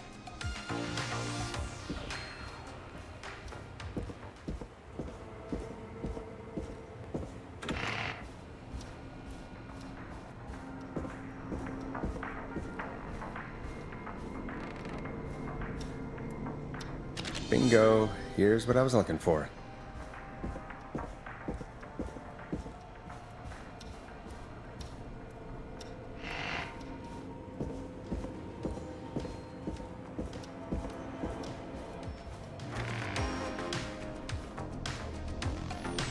Any luck? Yeah, I found a map for the maze in the trash. Why was it in the trash? Never mind. It doesn't matter right now. That's a question for Barbara later. Eugene called while you were away. He's on line 1. Welcome back to 189.16, The Scream. I hope you lovers like that track. And I hope we can help our lover in the maze. Eugene, you're back on air.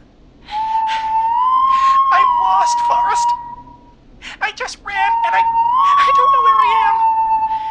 I'm at a crossroad, facing a tractor statue. There are hay bales painted gold on my right.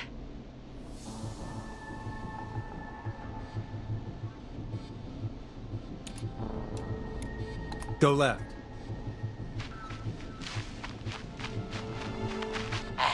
Okay. I went left, then tried a right. I have a pig statue in front of me and a creepy rocking horse on my left.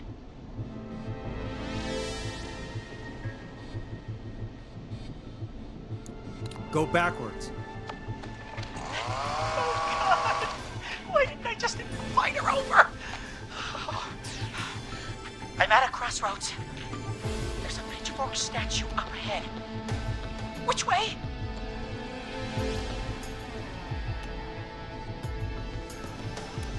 Go left. Oh, this wasn't how tonight was meant to go.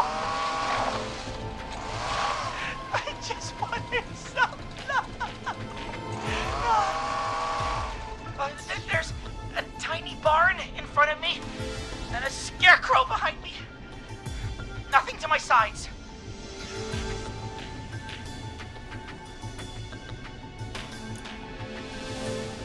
Go right.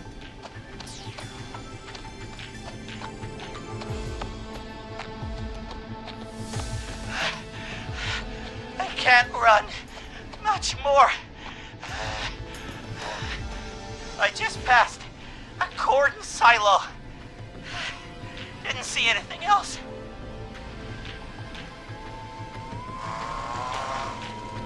Please. Where do I go?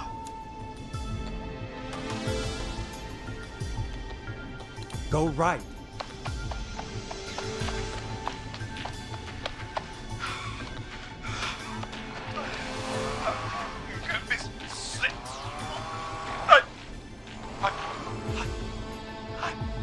I'm out. And my bike's still here. Oh, thank you, Forrest. I love you, Molly! That was tense. I think I held my breath the whole time. I think it went pretty well, all told. I think you're right. By the way, why do you think Molly missed their date? Do you think she's okay? Unfortunately for Eugene, I think she probably never left home.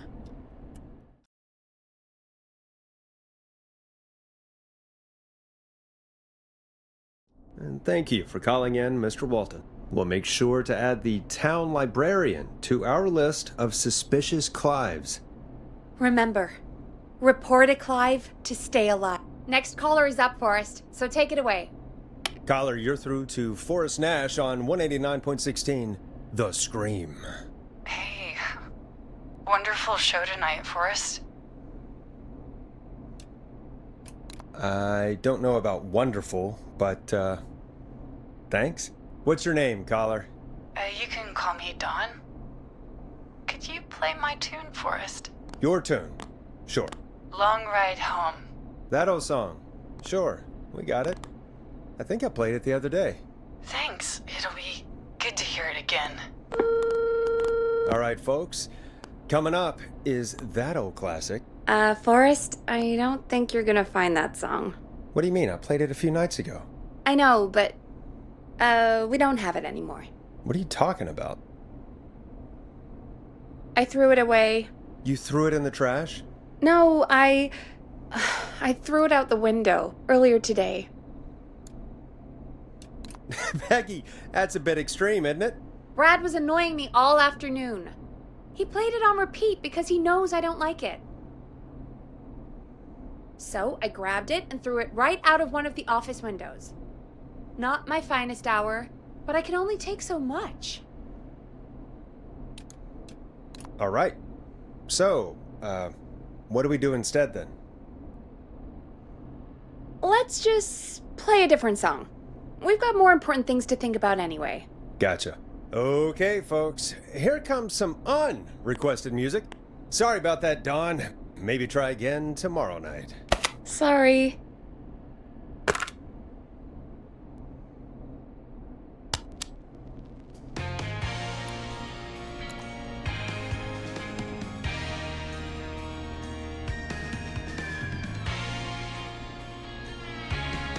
Of all the songs to request, why'd it have to be that one?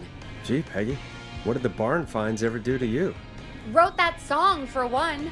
It gets real old when you're forced to listen to it on repeat for years. Why couldn't they just request Roddy?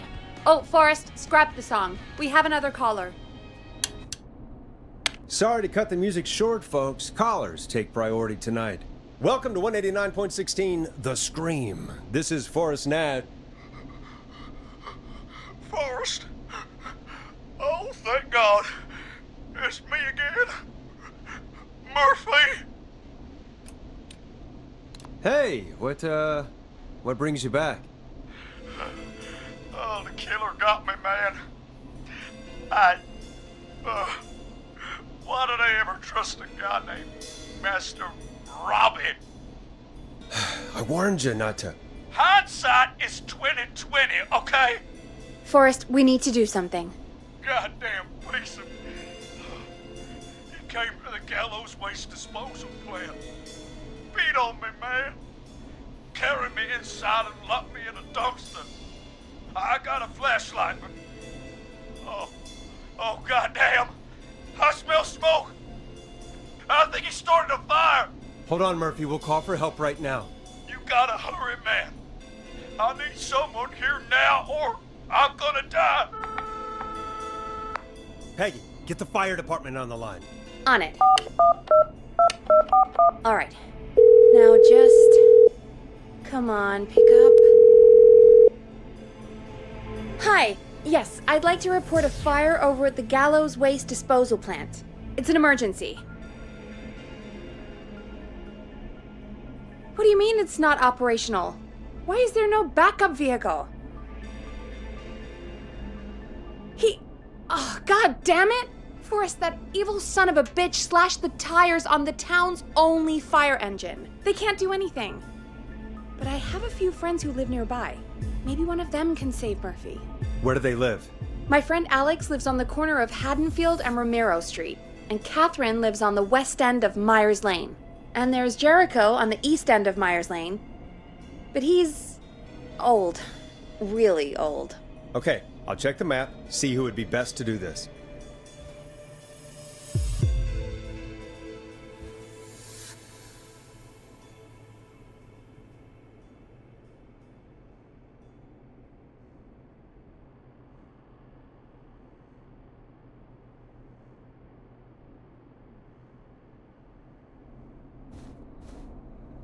All right, Forrest, who should I call?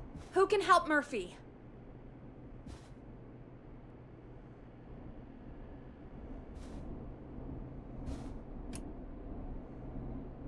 Where is Murphy again? Forrest, really? He just told us he's at the Gallows Waste Disposal Plant. Okay, sorry, I forgot.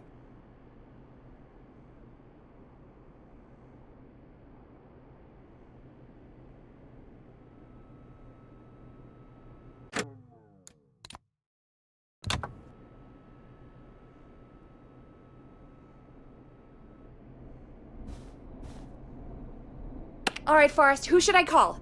Who can help Murphy? Call Catherine. All right, give me a second.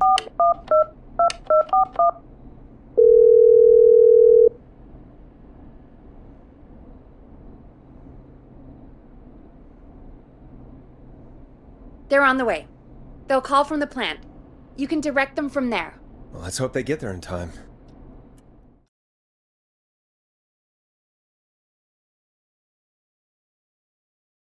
Call coming in. It's Catherine. She and Murphy are now both on the line. Hello, Catherine, are you there? What's happening at the plant? The whole damn thing is up in smoke. God damn it. I'm going in. Oh, my reception is terrible in here. God, my eyes sting.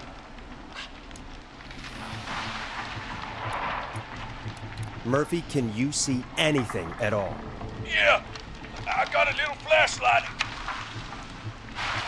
Looks like old cans, bottles, and newspaper. What does it say on the newspaper?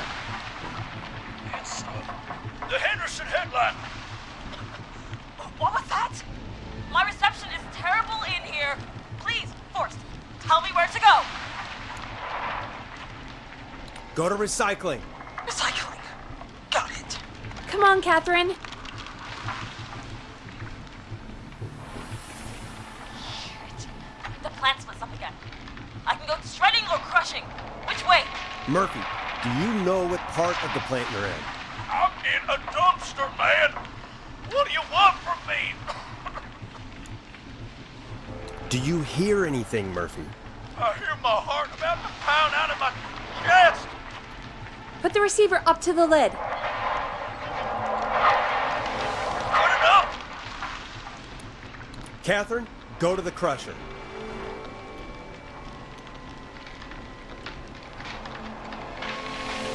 Okay, it's super loud. We're almost out of time. There are 3 dumpsters here.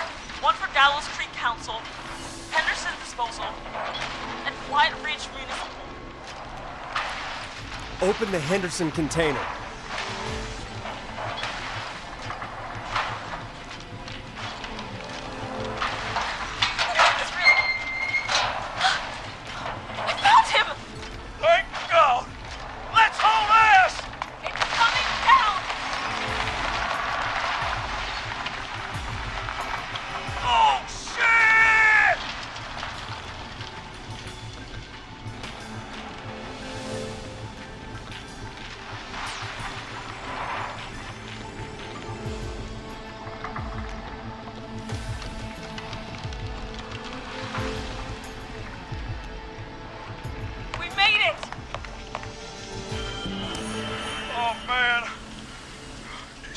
alive.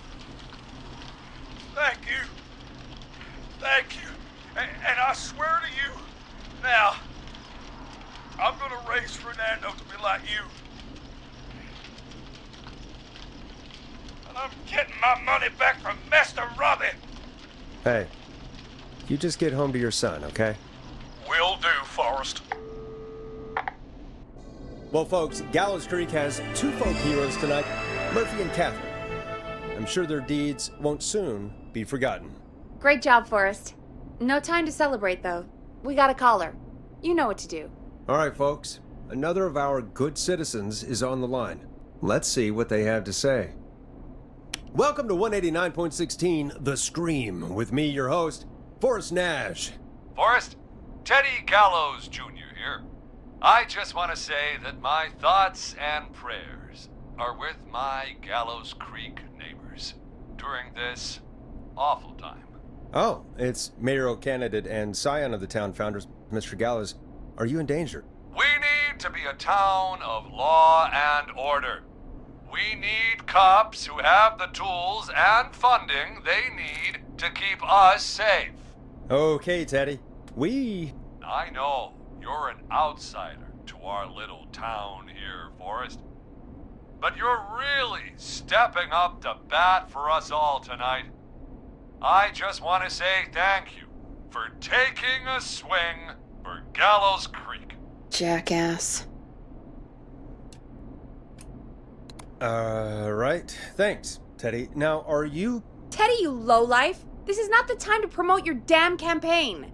I just want to make sure our town is safe and prosperous. That's why the Gallows Family Factory, founded by my father, Theodore C. Gallows, God rest his soul, which employs over 200... Teddy, unless you've got an emergency, I'm cutting you off. You know what? I do have a problem. A problem that's ruining our town. You know what it is? Yeah, how about the goddamn serial killer? The problem is that woman, our current mayor, Linda Cartwright. Oh, here we go. She just isn't one of us. Linda Cartwright is un-American, unstable, and... You're not better than anyone, Teddy. Just because you inherited half the town.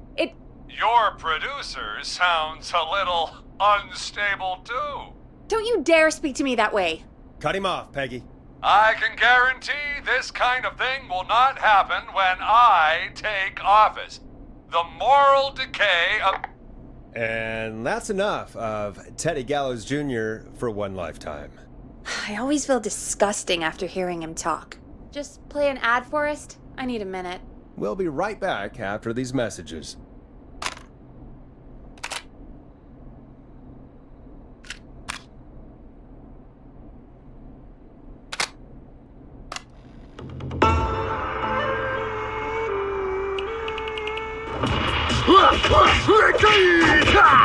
Do you seek ancient wisdom? Do you want to double your power? Are you ready to unlock your inner warrior for only $24.99?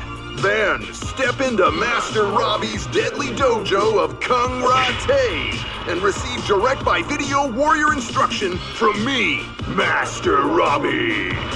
You will learn the 4 qualities of an ultimate conqueror. The power of the alligator, the discipline of the tarantula, the speed of the tuna, the poise of the scorpion, and the wisdom of the bullfrog. Using classified techniques, I'll unlock your inner chi after only 5 30-minute video sessions.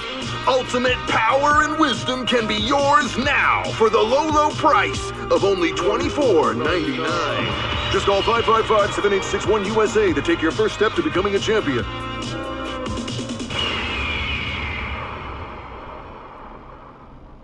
Never forget the element of surprise! If you buy today, you'll receive 2 additional VHS tapes, the Tornado Technique and Karate Lovemaking. Call today!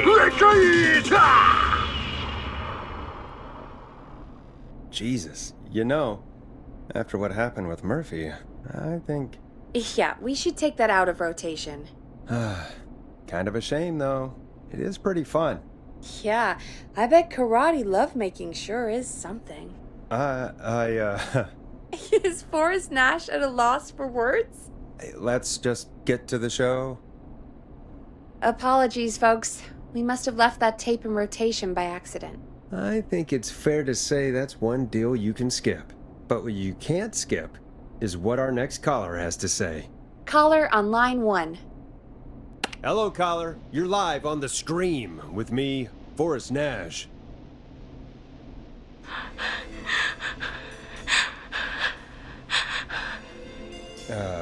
Hello, caller.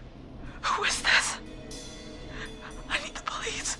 I'm Forrest Nash. I'm standing in for 911 tonight. What's wrong? There's a guy hunting me and my friends. I think he's killed some of them already. That's him. He's just outside. I can see him from up here. God damn it. She's just a kid. Where are you? Are you somewhere safe? Oh my god. Oh my god. You stay with me, kid. Focus. I can't do this. Yes, you can. Focus. Tell me, what's your name?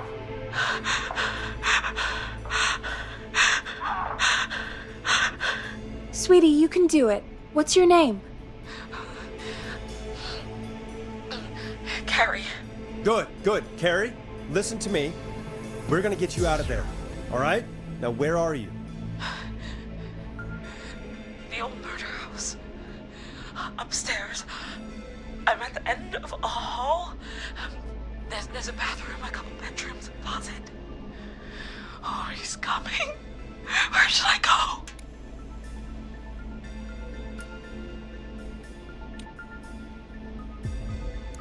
Go to the bedroom. Okay, I'll...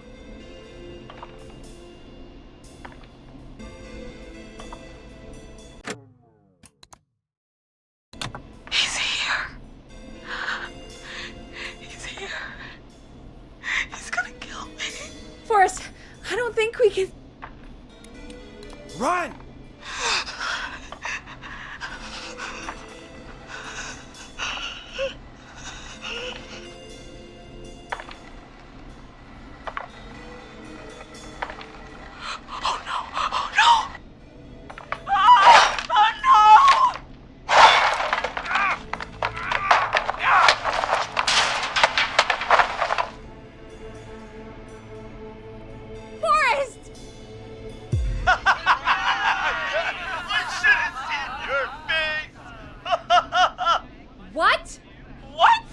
What? Are you kidding me? Okay, what the hell is going on here? Who's on the phone, Carrie? The cops? It's just a joke, jeez. Wait, isn't that... Jimmy, that wasn't funny, you sicko! Of course I called the cops, but some guy just answered instead. What guy? Forrest Nash. What the hell are you all doing? It's prank night, old man. We're just having fun. That's the kid! The kid who called in earlier pretending to be the whistling man. That's it. I'm out of here. Jimmy, this is a pretty sick thing to do. What? It's whistling night. That little idiot. Whistling night? It's a stupid tradition. Especially stupid since that one kid died back in... Would you take off that stupid mask if it's hard to breathe? Who's under there anyway? Is that you, Seth? Idiot! Seth is right next to you. That's, wait. Oh no. Who are you? Oh no, man!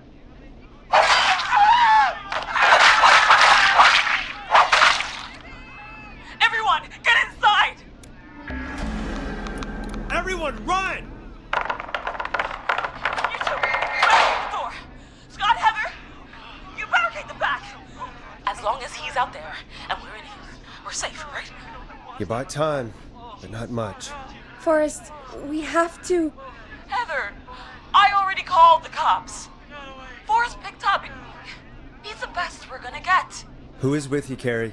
My friend, we drove out to the old murder house and... Oh, of course! The van! Who's got the keys? Jimmy had them. Jimmy.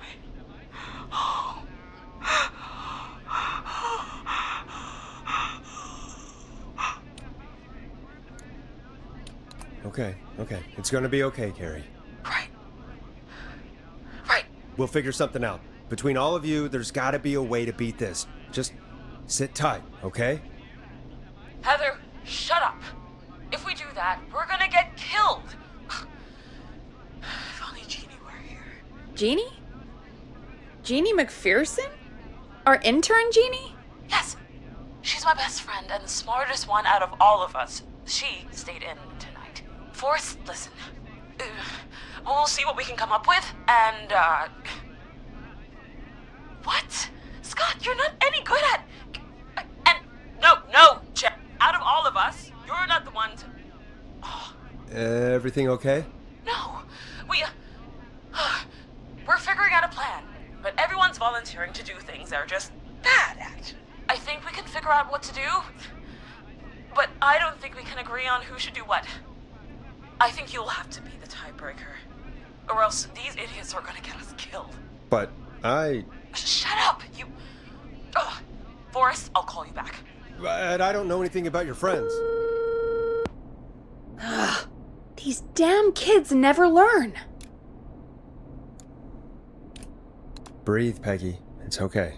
Ugh, they do this kind of thing every year, Forrest. People get hurt. All right, folks. We're gonna work out a way to save Carrie and her friends. This next one goes out to all the trapped kids out there.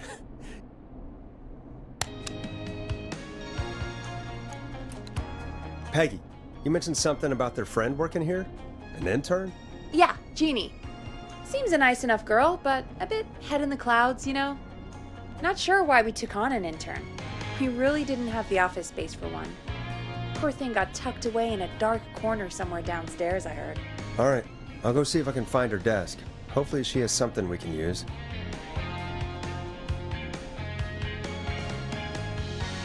Peggy said her desk is downstairs.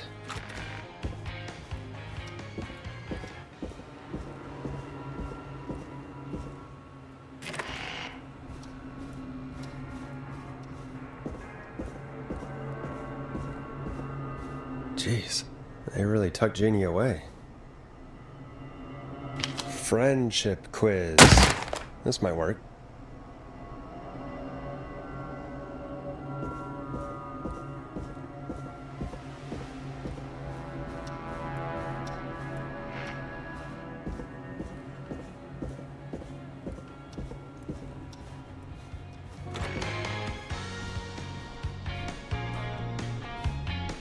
Hey, you find anything that'll help us out? Yeah, I found a friendship quiz with all these kids on it. If you think that'll help, then good enough. Carrie's on line 1, whenever you're ready.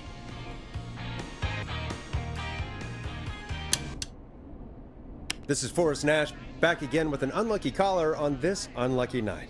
Carrie, are you there? Yes, we've got a plan, but we can't agree on who should do what. You want me to be the tiebreaker? Exactly. I'm ready. What's the first step? Okay, first things first, we'll need a spotter. Someone who can keep an eye on the killer. We'll need someone on the roof. It's gonna be a hard climb. We're deciding between Heather, Kyle, and Hot David. Heather's got this. Yes, Heather, he picked you. Now please, stop talking about all your cheerleading trophies. Part 2, the Whistling Man padlocked the gate back to the road. Before we drive out of here, we need someone to pick the lock. Seth, Jennifer, and Scott all want to do it. Jennifer. Jesus, Jennifer, you carry a bump key? Why didn't you say so earlier? Anyway, that brings us to part 3, getting the van keys. I'll volunteer for this. I don't know Jimmy as well as you guys, so it'll probably be easier that way. Then is part 4. Well, this is a long plan. How much more is there? Only a couple more points. You're doing great. What's the next part? Part 4, we need someone to lead the whistling man away. We need a fast runner. For this one, we're trying to decide between... Who was it again? Hot David, Cynthia, and Scott. Hot David. Yeah, you, do spend a lot of time running shirtless. You got this, Hot David. Sweet. Okay, let's recap. We get the eyes on the roof. A runner distracts the killer while we grab the van keys and pick the lock on the gate. Now the tricky part. The getaway. Ooh, what's the plan there? Well, we can't all outrun the whistling man. But he thinks we're just a bunch of stupid teens. So, let's use that against him. Part 5. We trick the killer into a trap. Someone can pretend to be injured. Who would make the most believable bait? Who you got? We got Lisa, Tammy, and Cynthia. Tammy. Tammy, if you survive this, never do that British accent again. That should take care of the killer. And then it's time to get out of here. Finally, part 6. We need someone who can drive us through the woods and back to Gallows Creek alive. Who's our getaway driver? Should it be... Who have we got? Chad, Scott, Cynthia, whatever. Forrest, you know what to do.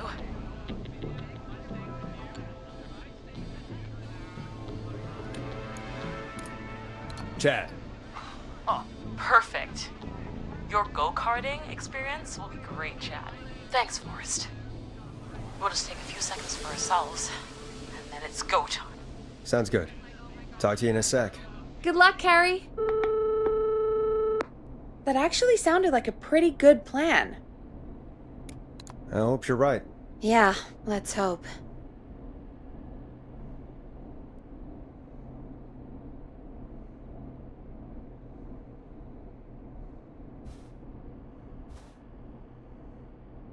Oh, the kids are back already.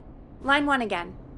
If you're just tuning in, we're coming to you live with a bunch of teens about to flee a madman. Listener discretion is advised. Are you ready, Carrie? We're good to go, Forrest. Good luck. And Godspeed. You got this. Here we go, everyone. Spotter, to the roof. Go, Heather. She's off and away. All right, Renner. Get ready.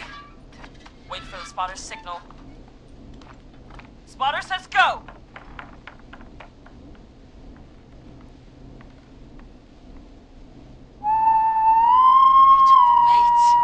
Lockpicker, go! I'll get the keys off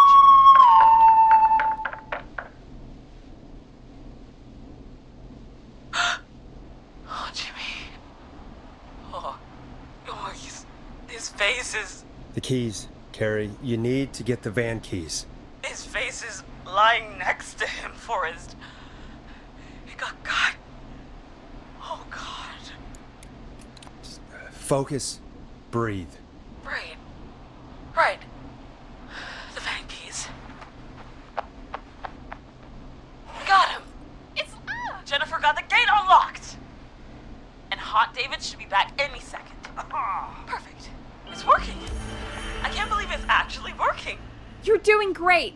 Focus. You got this. We got this. Next step, trap the killer. All right. Wait. Get into position.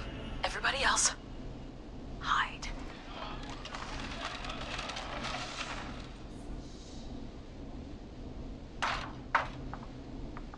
Okay, performer.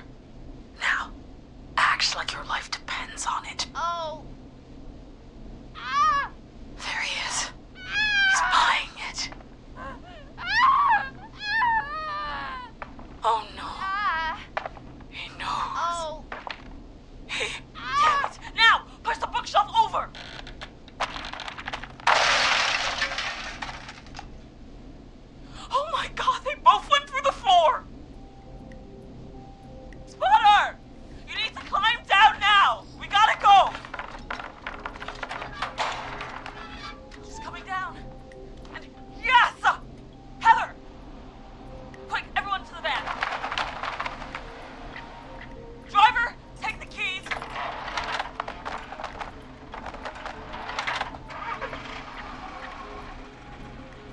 damn gate swung shut.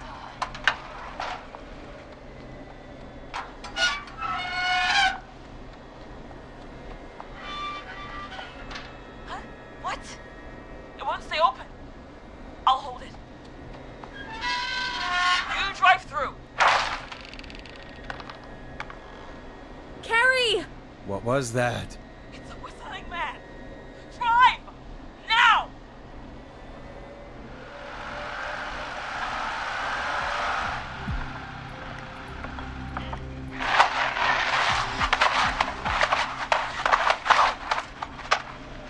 Let me go! Just go! Just drive! Oh my god. Please, no! No!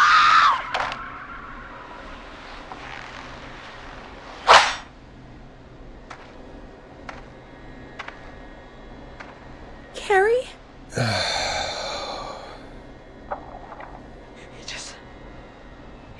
He just stared at me. Carrie! Carrie? Just stared at me and walked into the woods. I don't understand. Thank God you're okay. Can you get somewhere safe? I can make it home. Thank you both for helping. If you hadn't, It was your plan, Carrie, and it was a great plan.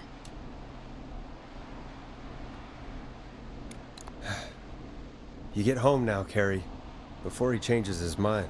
Right. I need to get home. Breathe, Carrie. You're okay now. I'll call you when I'm somewhere safe. Talk to you then. Folks, that was a lot. Our thoughts go out to the parents whose kids won't make it home tonight. For any kids listening in, please stay inside and stay safe. And parents, hug your kids extra tight tonight. Here's a song for the girl walking home in the dark.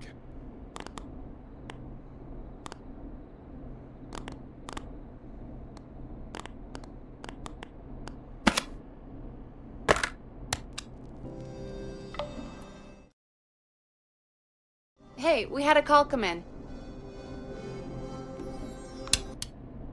Forrest Nash here. Listeners, we've got another caller live on 189.16, The Scream. What's on your mind, caller? Hey, Forrest. I just wanted to phone in and say that I think I speak for everyone when I say that you're providing a real service for Gallows Creek tonight. It's cool what you're doing, man. Well, I'm just doing my job, friend.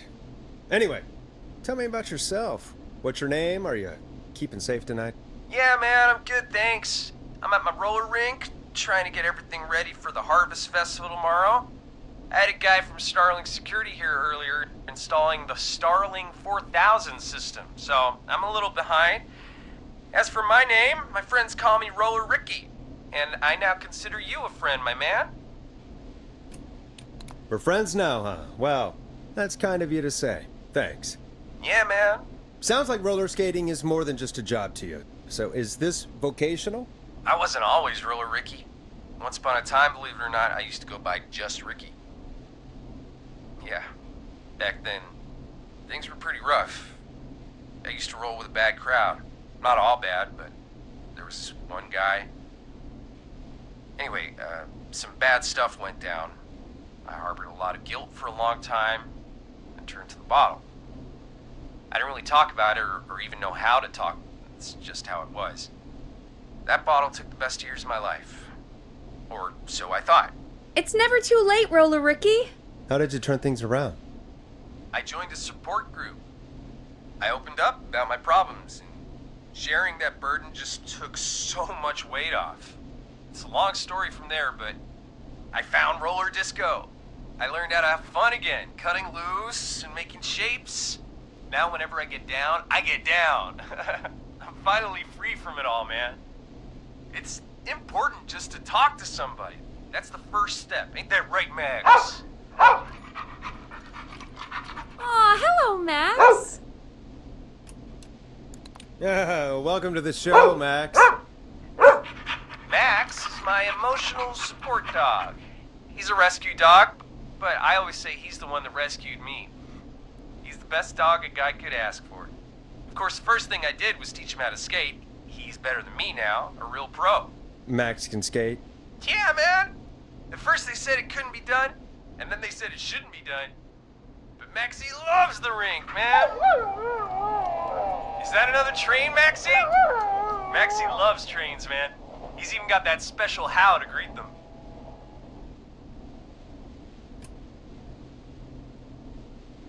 Maxie sounds like a really special boy.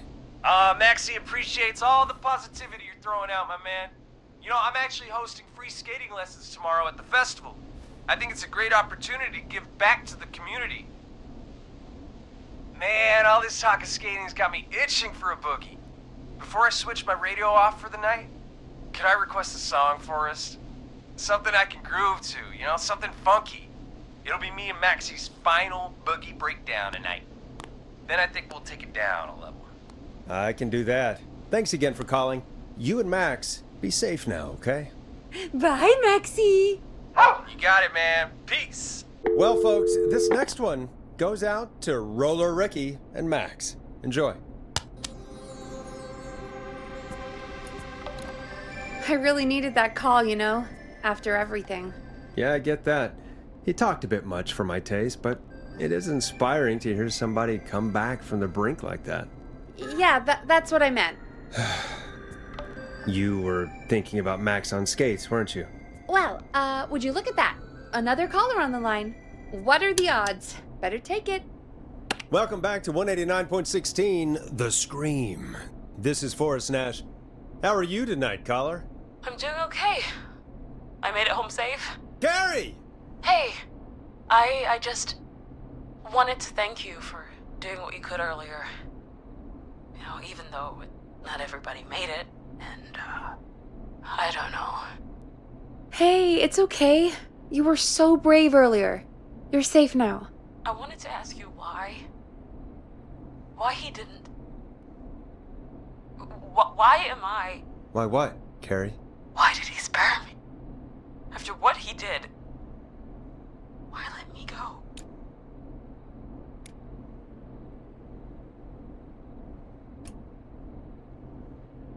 Maybe he only wanted to hurt the pranksters. Maybe. Did he just think everyone was making fun of him? Did he always hate these hazing rituals? I mean, if he did, why wait all these years to... Why do this now? These stupid hazing nights have to stop. Carrie, you did so well tonight. Stay safe and rest. Help is coming to Gallows Creek. We just need to hold on. Thanks, Peggy.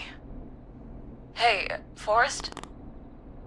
Could I request a song? Of course, Carrie. What song? Any song by Blast Processor. And thank you. This next one goes out to Carrie.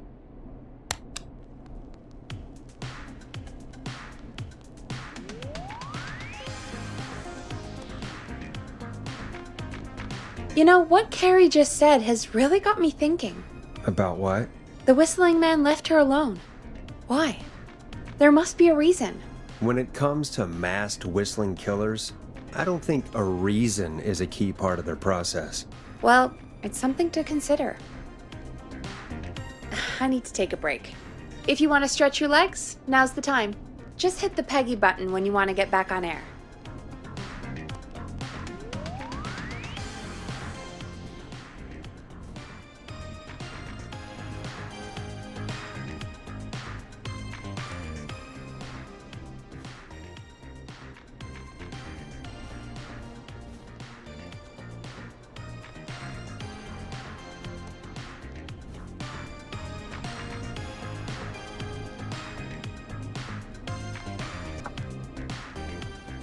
Let's get going, Peggy. Alrighty, we could run another segment or... Scratch that, Forrest. We have a caller. You're through to 189.16, The Scream. What's your emergency? Hello again, Forrest.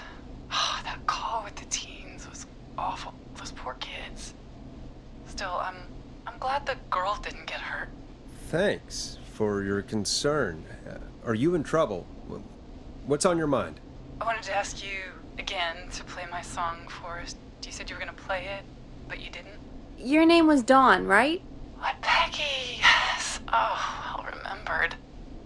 My name is Dawn, and I wanted to ask you again to play my tune, Forrest. Long Ride Home? You know, the one that Peggy said she threw outside the window? You must really love that song, if you're calling up to ask for it when you know we don't have it. Well, I do love it. And I don't want to argue, but you do have it. It's just outside the window. There's a serial killer on the loose. I can't just go outside hunting for a record. I'm really sorry, Dawn, but we just can't get it right now. But wasn't the Whistling Man just at the old murder house? It's miles from the station. It won't take you a second to grab it. Dawn, I'm not sure if you've heard, but there's something unnatural about this freak. He's fast. I'm not risking it. Oh, but I think you will. Forrest? Peggy, I'm calling with more than a request. I know something. I think I know who's gonna be next. What? Are you serious? Play my song, Forrest, and you'll find out. Well, folks, here's some music for you while I think things over.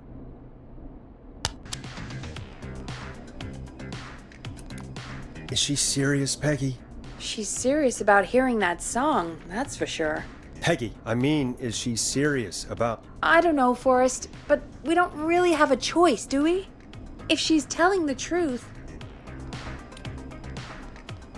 All right, I'll do it. You're a good man, Forrest. I'll slide you the key to the fire door. Wait. Our fire door has to be unlocked? Yeah, you know, I never thought about it, but yeah. We should talk to Reggie about that later. Anyway, I'll hold the fort down while you're out. Maybe I'll even get a caller. That could be exciting. 189.16, The Scream. With me, Peggy.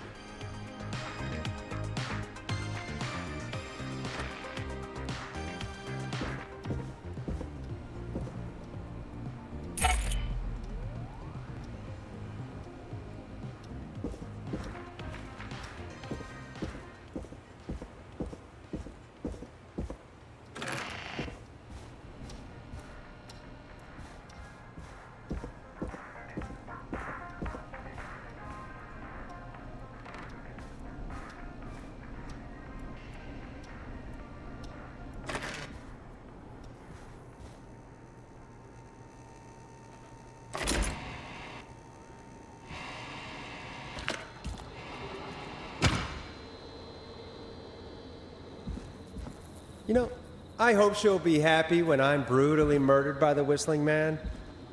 Out here, in the open, alone.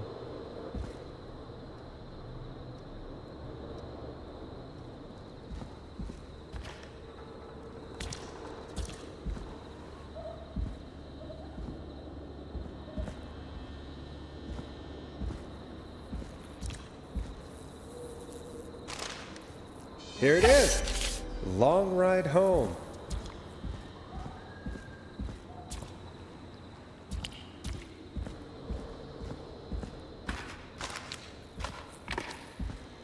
Of course, it locks behind me. And of course the key doesn't work on this side. Fantastic. Maybe there's another way back in through the basement. A door, elevator, or something.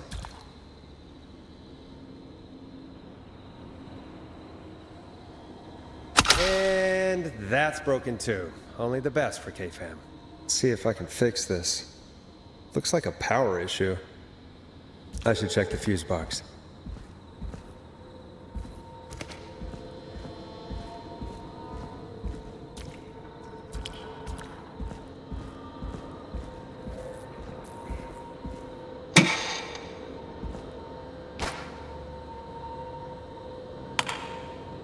Looks like I'm gonna have to hunt around for some new fuses.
Bingo!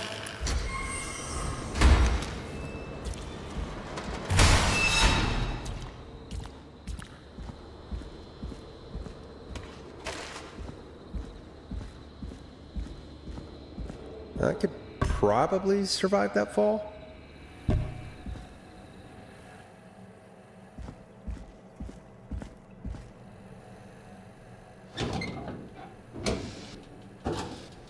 Looks like the janitor's closet. What did Peggy say his name was? Clive?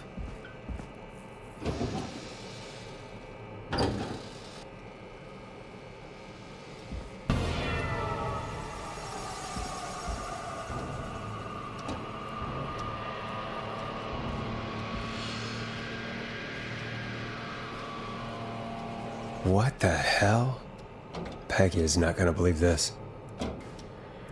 Huh, there's a key. I'll just take that. Might be important.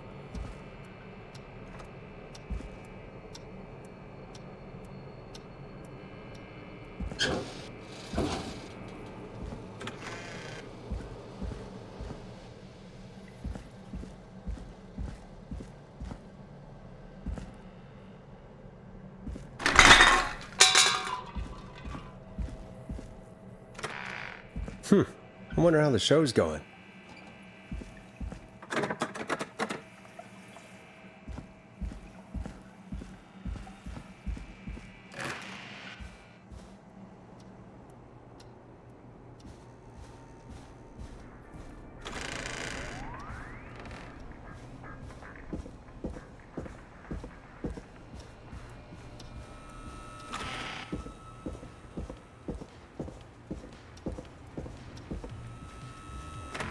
Isn't that such a good song, folks? And now for...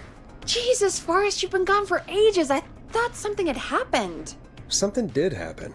Clive, the janitor, might be Clive, the murderer. What? I'll start from the beginning. The fire door locked behind me.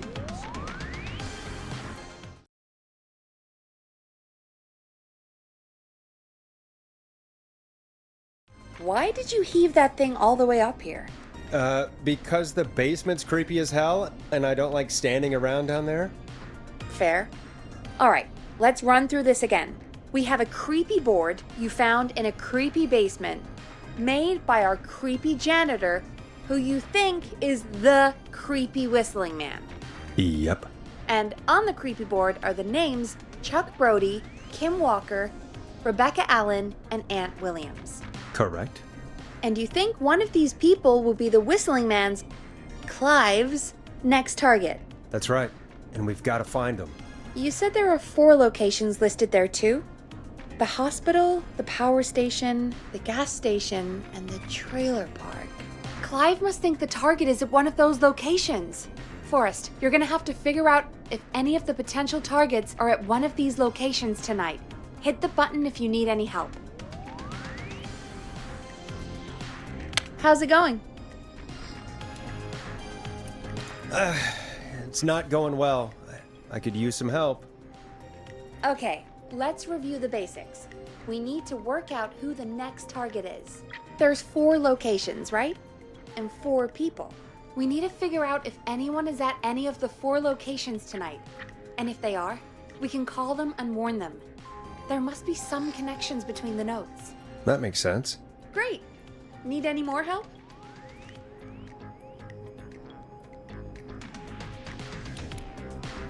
I'm good now. Thanks, Peggy. No problem.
How's it going?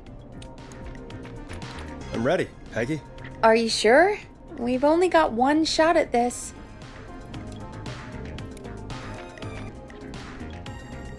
I'm sure. Let's do this. Okay, name first. Who do you think the target is?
Chuck Brody. And where will I find them? The gas station. Okay, I'm dialing. One moment.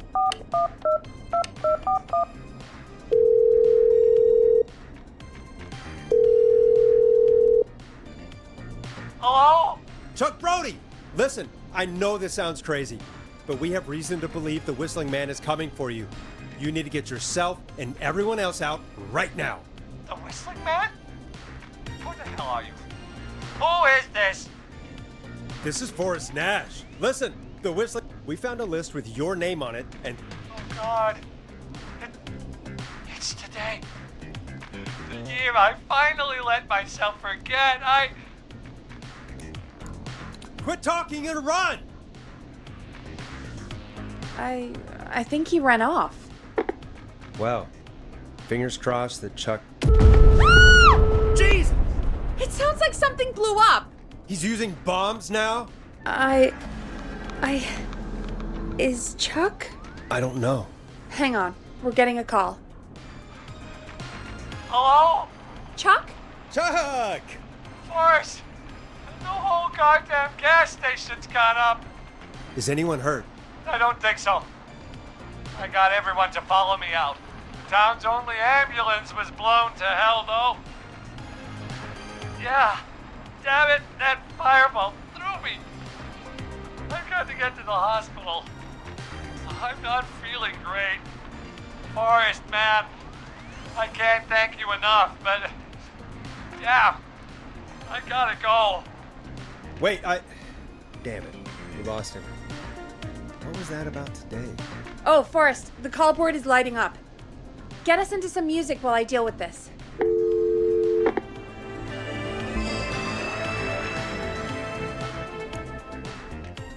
Here's some music while we regroup here on KFAM 189.16, The Stream.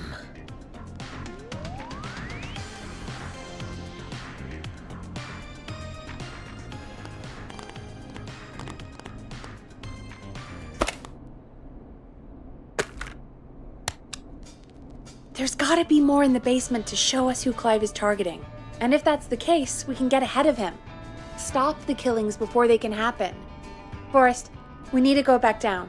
By we, you mean me, right? Yep. Like I said, I need to handle all these calls.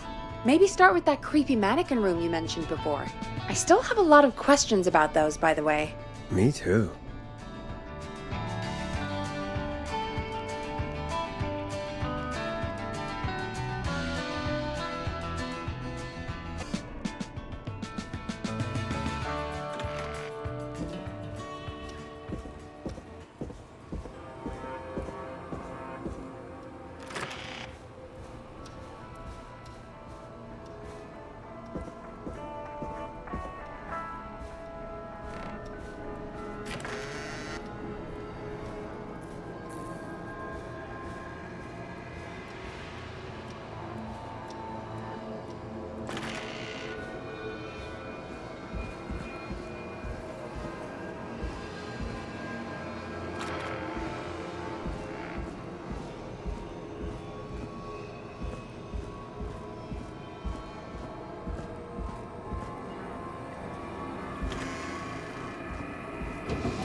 A key?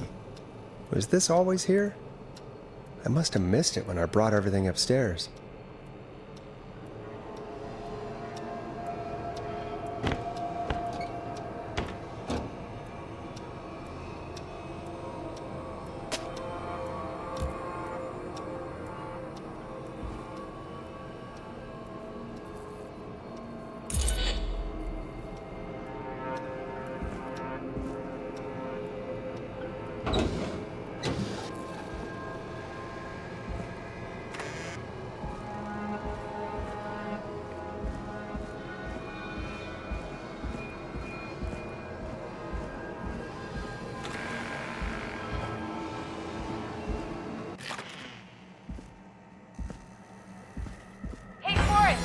Peggy, give me some warning before yelling down the intercom.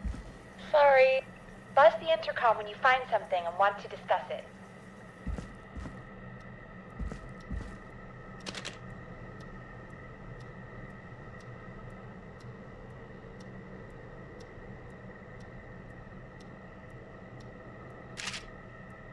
Peggy, I've found a tape and a map down here.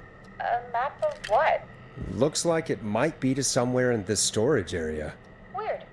Well, maybe the tape will give us more information. Give it a play.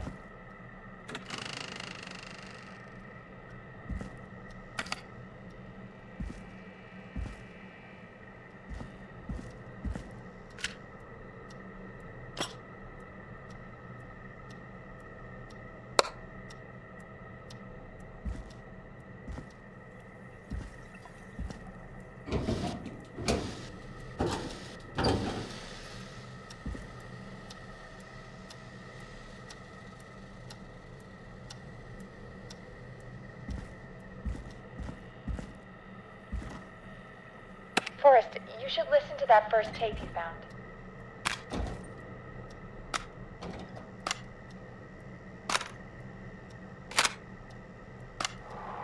George Barrow, 1968. That's when this all began for me. Follow the maps, find the tapes. I'll be waiting. Wait, George Barrow? We all heard that he drowned after a night out drinking. Was it actually Clive? Has Clive really been the whistling man for that long? He says I need to follow the maps and find the tapes. I guess that's what this map is about. I think we need to see what else is hidden down here. Be careful, Forrest. Keep looking. Buzz the intercom when you found something.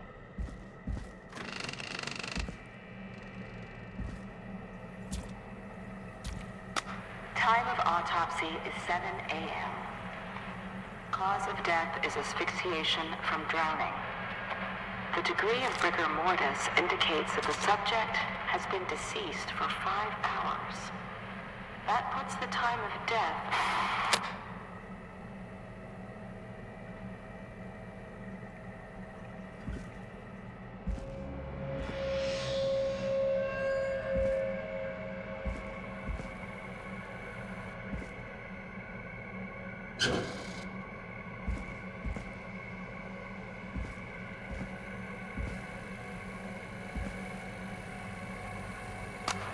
Additionally, there appears to be a post-mortem injury to the arm.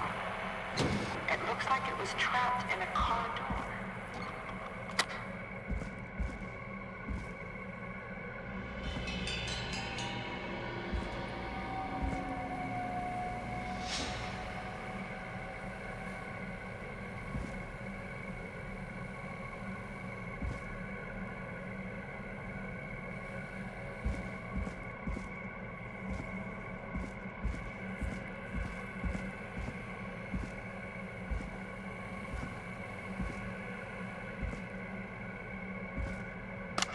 Preliminary toxicology results shows no signs of inebriation. However, a high amount of cortisol was found, indicating elevated levels of stress in the immediate moments before death.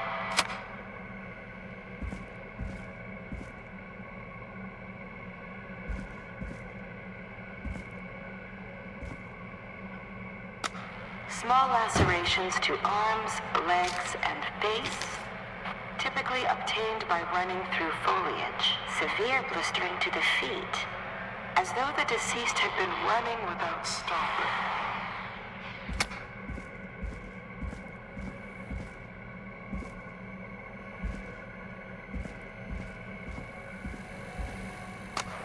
Additionally, there appears to be a post-mortem injury to the arm.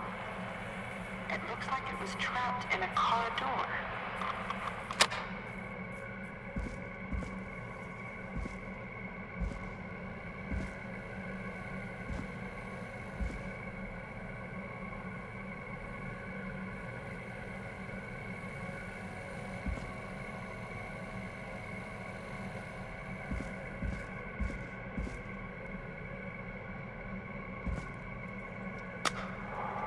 Listening to this, then I'm probably dead. What the? I'm a man who likes to stay informed. I've got subscriptions to newspapers all over the country. A few weeks ago, I noticed headlines cropping up in those papers, one after the other. Each headline about a murder. Each murder, the death of someone I knew almost 20 years ago. And each one drawing closer to Gallows Creek. Drawing closer to the anniversary.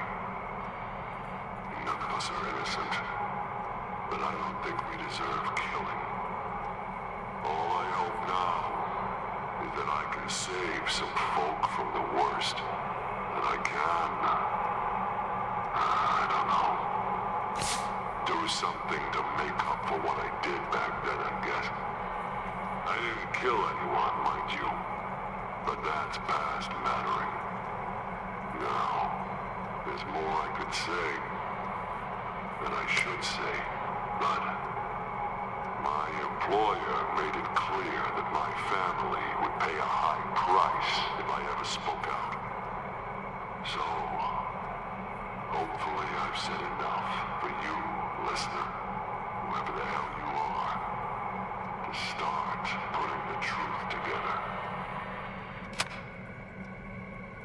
What the hell? Peggy is not gonna believe this.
What have you found, Forrest? It's an autopsy tape. Doesn't say for who, but I think it must be for George. Poor George. He was so young. Something's bugging me, Peggy. What do you mean? I swear I recognize the voice of the woman talking on the tape. I just can't place it. Seriously? Do you think you've met her before? I don't know. I mean, I just got here recently.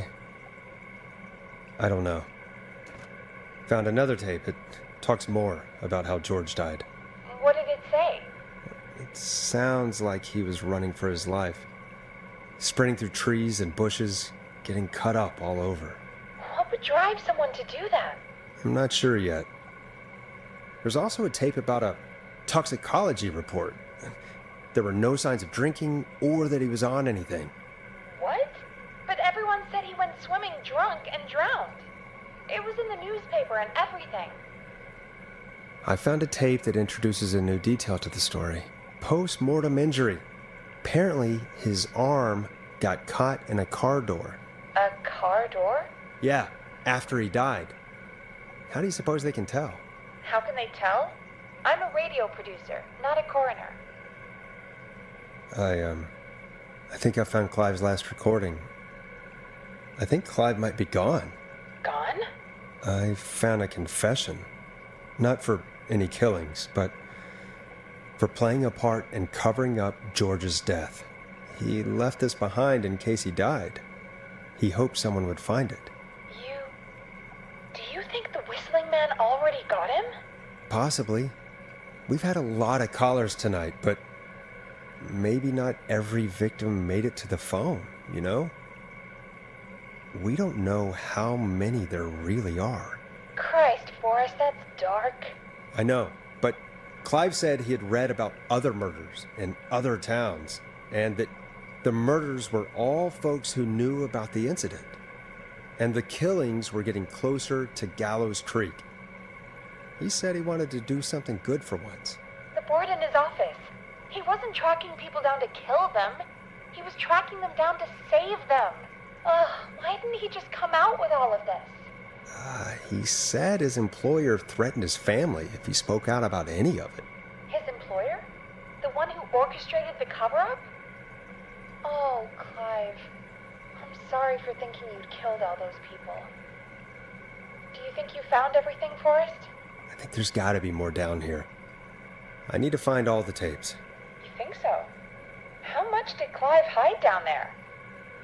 Well, if there are more tapes, then there must be more maps to follow, right? That seems to be the case. All right then. Buzz the intercom when you find something and want to discuss it.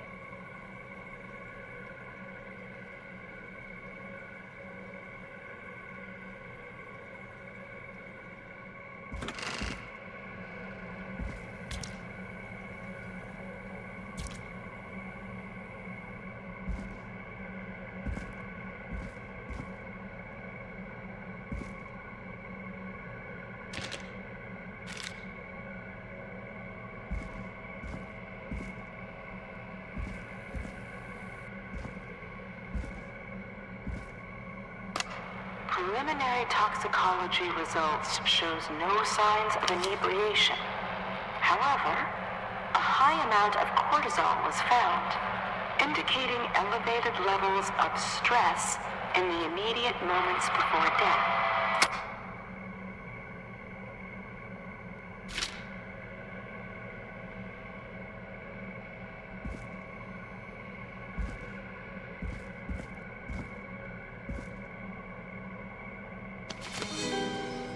This looks useful.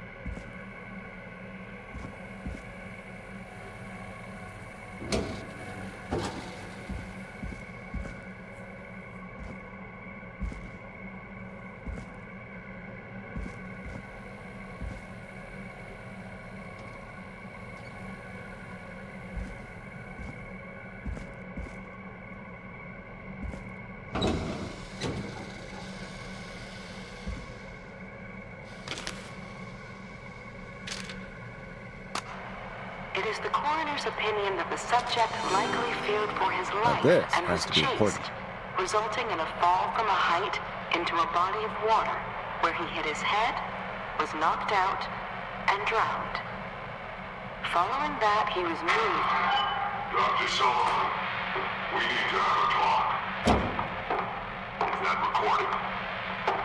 Shut it off.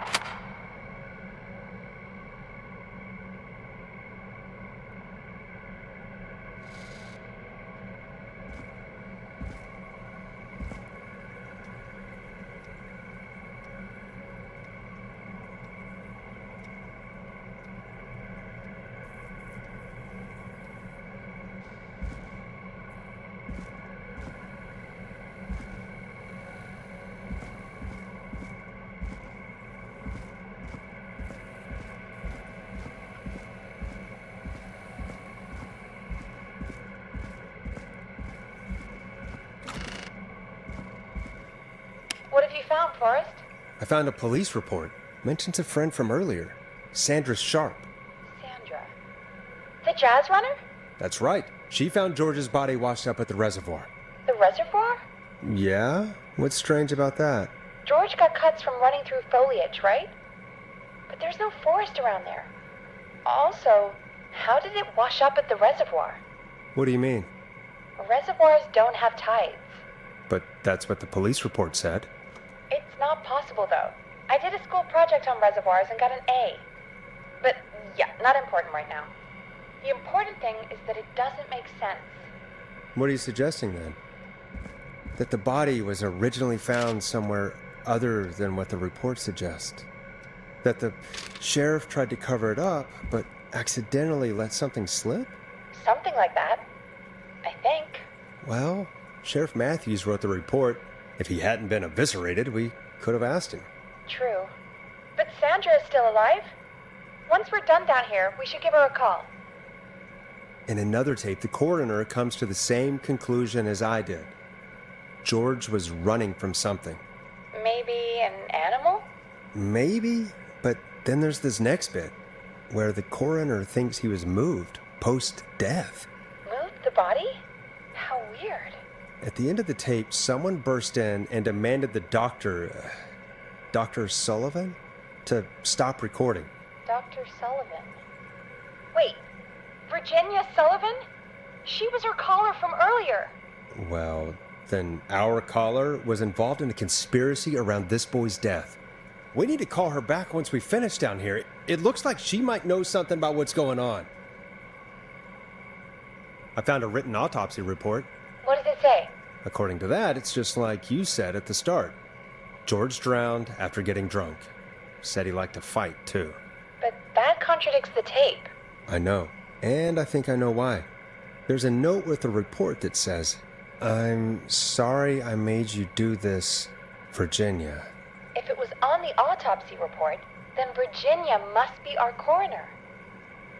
Wait, the caller from earlier, when we had to call the takeout restaurants, wasn't her name Virginia? Do you think you found everything? I think so. Forrest, what's going on here? Someone wanted that boy's death to seem like an accident. And they hired Clive to make it look that way. Come back upstairs when you're ready. We need to figure out our next step.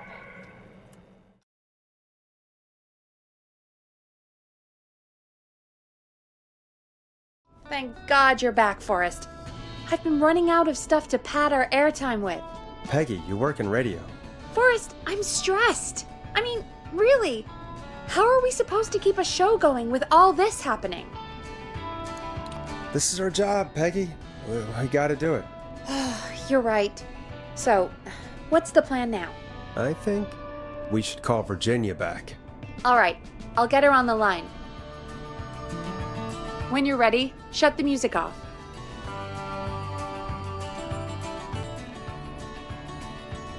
Okay, Forrest, shut the music off. Hello again, Gallows Creek. This is Forrest Nash. We're circling closer to the truth behind tonight's events.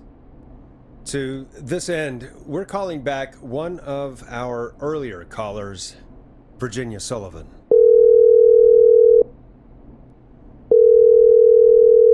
Fredman Plunker here? Who's this? Is it you? Goose? Plunker, hey, it's the Radio Man, Forrest Nash. Radio Man? What's up? Solving mysteries, saving lives. The huge. Right on. Plunker, what are you doing at Virginia's house? She asked if we could stay to keep an eye out for that whistling turd. So we're hanging out, bro. Well, that's big of you, Plunker. No, it's nothing. Can I speak to... Sure thing, Radio Man. I'll just go get her. Who is this? Hey, Virginia, it's Forrest. I'm glad you're still okay. Oh, Forrest. Sorry, I'm still jumpy. I can't blame you. I'd be jumpy too. I'm so sorry this happened to you, Virginia. I thought I was. I thought... Easy. We're not calling to talk about earlier. We're calling because we think you can help us understand why this is happening tonight. Me? What would I know? Well, can you think of any reason why you'd have been targeted? No, I don't think so. All right. When you were attacked earlier, you mentioned a name. Clive. I don't know what I said then. I was petrified, Forrest. Clive's the janitor at our station, and we know you spoke to him in the past. Forrest, please. You don't know what you're doing. He'll come for me. Virginia, it's okay. Clive won't be coming after you. We think Clive's dead. Dead? But isn't he? He's the whistling man, Forrest. We thought so too, but... You don't understand. All those years ago, he... It's okay, Virginia. He's gone. We found evidence to suggest he... well... And we found your autopsy reports for George Barrow. How? I saw him destroy them. Well, he didn't. I don't know if he kept them or made copies or what, but we found them, and we know it's related to what's happening tonight, which is why we called you. Why did you write a false report?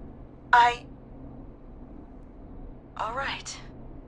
One day, I came into work to find a boy on my slab.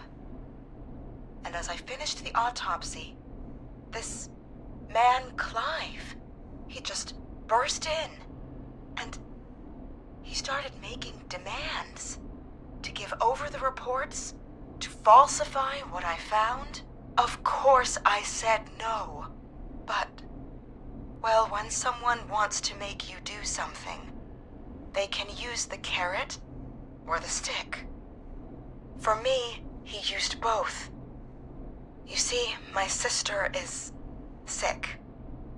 She has a chronic condition that's never going away. It's expensive to treat, and it was getting to where I couldn't afford it. And Clive promised me that his employer would pay for my sister's treatment if I did what he said, and that if I ever spoke about this, he'd beat me to within an inch of my life. I don't know why he had me do it, but my sister needed me. You have to understand, she needed me. We understand. Thank you, Virginia. That was brave. God, I just want this nightmare to end. This will help end it, Virginia. Thank you. Stay safe, Virginia.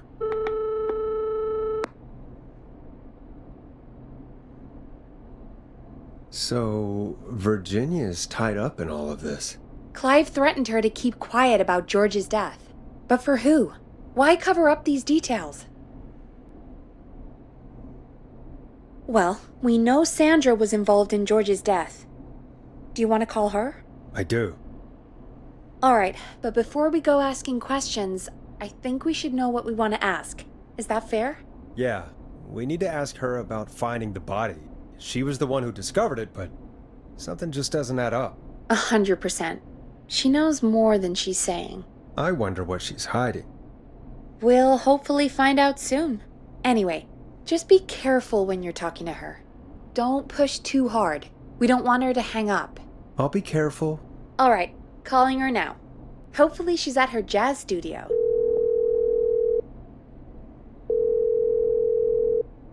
Aha! Forrest, you're through. Hello, this is Sandra at Jazz Pizzazz Jazz Studio. Who is this? Hello again, Sandra! It's Forrest Nash of 189.16, The Scream. And you're live on air. Oh, I always thought folks called into a radio show, not the other way around. How jazzy. What can I do for you? Well, we're trying to understand what's behind the attacks tonight. We had a few questions. Why, Forrest, of course. Heck, after the way you saved my life, I'd say yes to just about anything you asked. Really? Well, that sounds nice. I might just call you back tomorrow then, too. You got my number.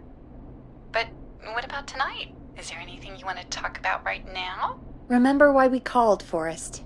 Of course. Do you know why the Whistling Man might have targeted you? Ha! As far as I could tell, he was just a knife-wielding psycho with superhuman cardio. He'd have chased after anybody. Right. Well, we think he might be chasing specific people. People who know about the death of a boy named George. Oh, I don't know anything about that. Sorry. Have you had to keep quiet about anything? Any secrets you've had to keep? What would I have to keep quiet about? I don't know. I mean, could be that you've seen something or heard something. I never saw anything. And even if I did, what would that matter? And it was years ago. Sandra, are you okay? It was years ago. We know, Sandra. You do? You know about? Yes. Of course. This studio is my life. After I found the body in the river, I couldn't lose my studio. Do you understand? Sure. I understand. When the rent just kept going up, he said he'd stop if I just needed to keep quiet. And everything would be okay. Sandra? Who was he? He said if I told everyone I found the kid in the reservoir instead of the river,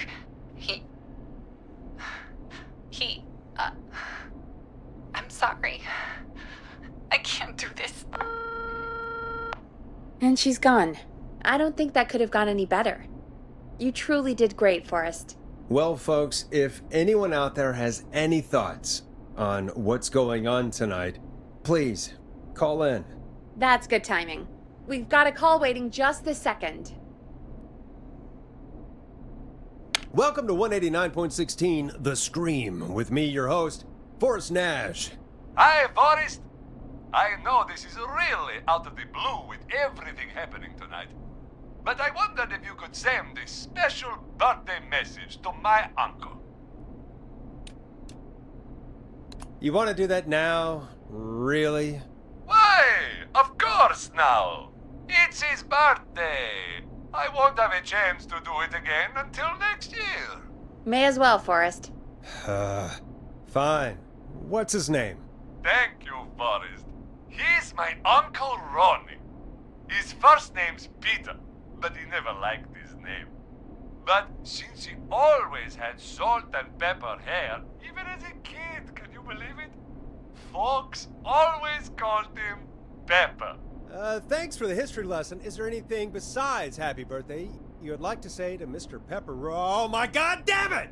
Yes! Tell him he can get the best birthday deals and party packages here at Ponty's Pizza. Starting at You son of a bitch! Stop calling us! God damn it, Peggy, this is your fault. My fault? I said I didn't want to do it. Don't blame me because Brian Ponty can't control himself. Don't worry, we've already got another caller on the line. Just pick it up, okay? This is 189.16 The Scream. I'm Forrest Nash. You're on the air, caller.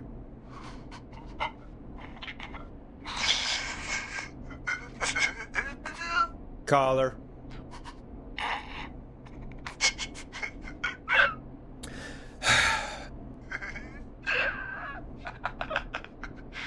Ponty? Ponty's Pizza always delivers! Come rain or sleet or whistling man, we'll be there!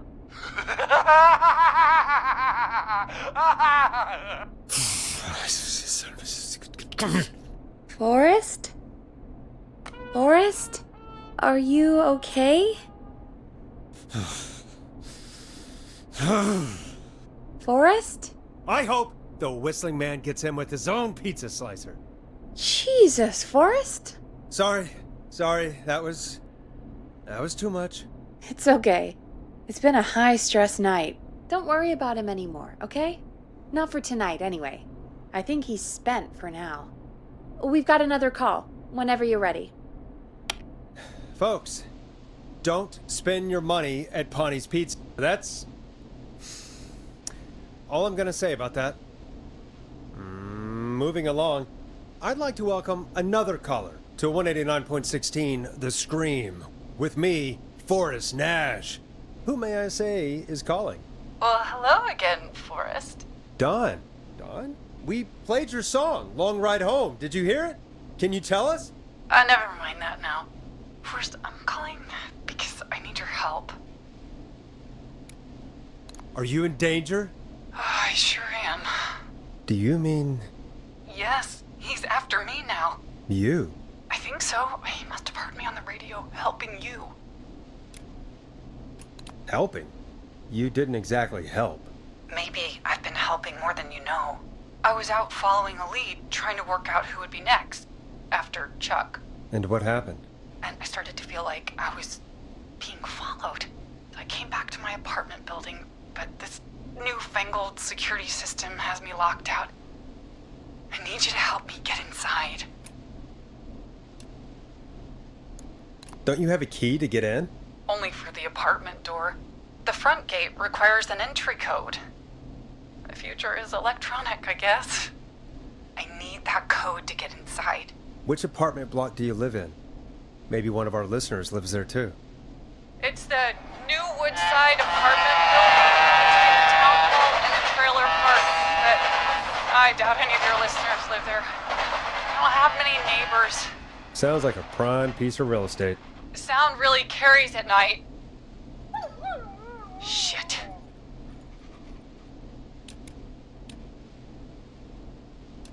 Is that a neighbor's dog? Yes, it is. Boy, I wish he'd muzzle that thing and... Oh. And now he's blasting David Scopo out of his window. Listen, I can't get any... Listen, man. He's coming down the street. I don't think he's seen me yet. Forrest, please. I need your help. I need the code for that security system, or I'm gonna die. What's the name of the security system? There's a sticker on the box. It says... Starling Security 4000. There's a keypad, and it looks like it wants a 6-digit number. Starling Security 4000, huh? That's right. Very newly installed. I need the key code before the Whistling Man gets me. Yeah, of course. Don't worry, Don. Thank you, Forrest. I knew I could count on you. I'll sit out of sight. Call me back soon. All right, folks. Here's a little tune for you all to enjoy while I try to break Dawn into her apartment.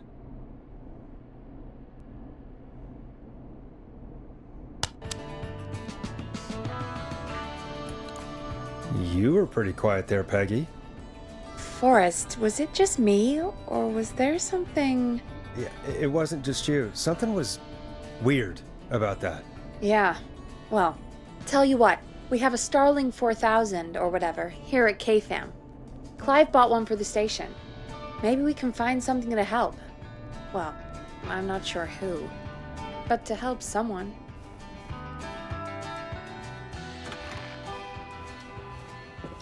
Okay, so she's locked out of the Woodside Apartments, and somewhere Clive probably has the papers for the Starling 4000.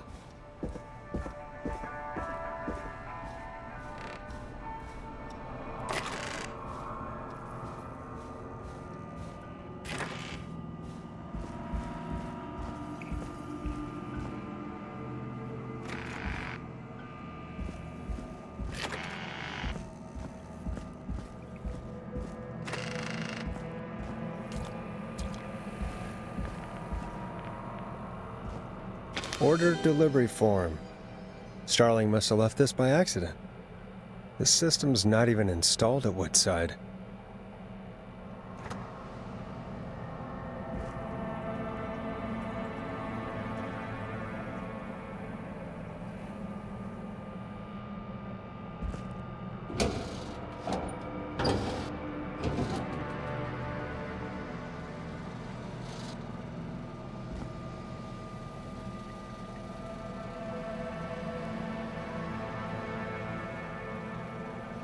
Starling 4000 user manual.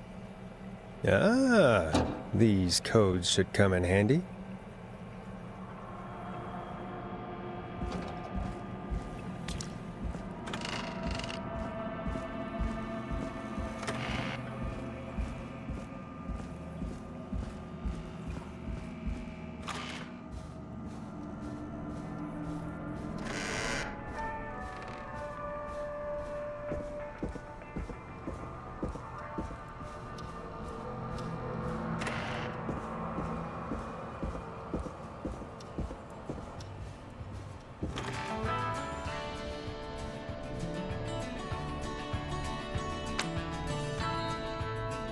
Welcome back, Forrest.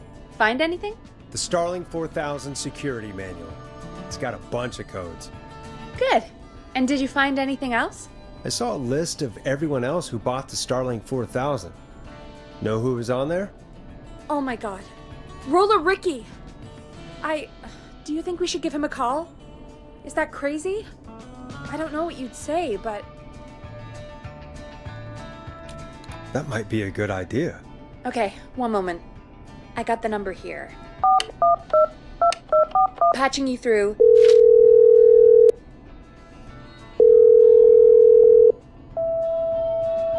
Shit. He probably can't hear it over the music. Forrest, I don't know about this. This is super weird. Just put me through to Don. I'll take care of this one way or another. Okay, if you say so. When you're ready, shut the music off. Line 1, whenever you're ready. Don, are you there? This is Forrest Nash from 189.16, The Scream. Oh, thank God you're back. I'm so afraid. What's the code to the gate?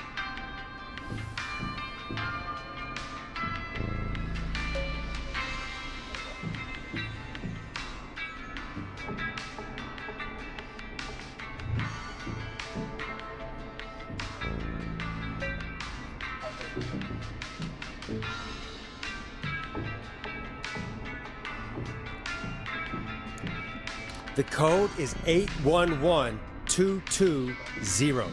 Thank you, Forrest. Alarm test already deactivated. The alarm deactivation.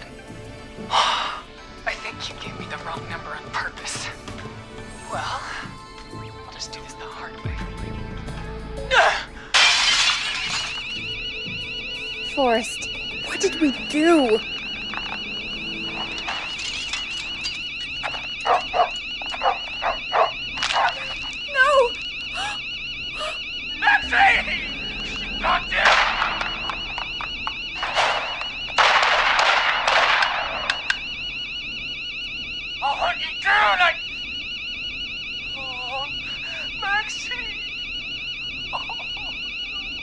Ricky! Ricky! Hello? Hello? Forrest? Is that you? Did you have something to do with this? Ricky, whoever that was, she was trying to get into the building. I tried to help, but... She? Forrest, man, you got no idea. That was him! That was the whistling man! The alarm gave me just enough time to get my rifle... Oh, man, Maxie, I'm coming, buddy! Forrest, I've gotta go. I've gotta go! Come on, Maxie. Stay strong. Okay, Gallows Creek, here's some music while we process what just happened. So, the whistling man is a woman? I had my suspicions. Yeah, sure, Forrest. You just never mentioned it. She called up. You spoke to her multiple times.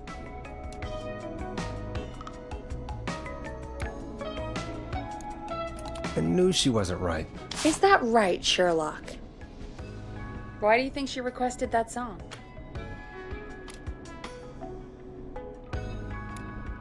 To get me outside? Maybe, but how? She didn't know the song was outside to start with. That's right. She never actually attacked me out there. So? What now? I guess I should make an announcement. We do have new info. Okay, kill the music and you can make the announcement. Okay, you're live in 3, 2... Hey folks, this is Forrest Nash here. I hope you're all safely locked inside. For those of you listening to that last call, you might be wondering what to make of it all. Here's our take. We now believe the killer is actually a woman. One who might manipulate you into letting her in before she attacks you. We're neighbors. Look out for each other and stay safe. The killer was calling themselves Dawn. This could be a fake name. If anyone needs help or you have info on the killer, please call in. You folks have my new number, right? It's 911. Hopefully, our next caller can help shed some light on our killer. Hey, we had a call come in. Okay, folks, time to take a call. You're through to Forrest Nash on 189.16, The Scream. Hey, man. Murphy? Damn straight. What's going on, Murphy? You in danger again? Nah, man. I've just been listening to the show here at home. And since you asked folks to call in if they could help out, well, I'm calling.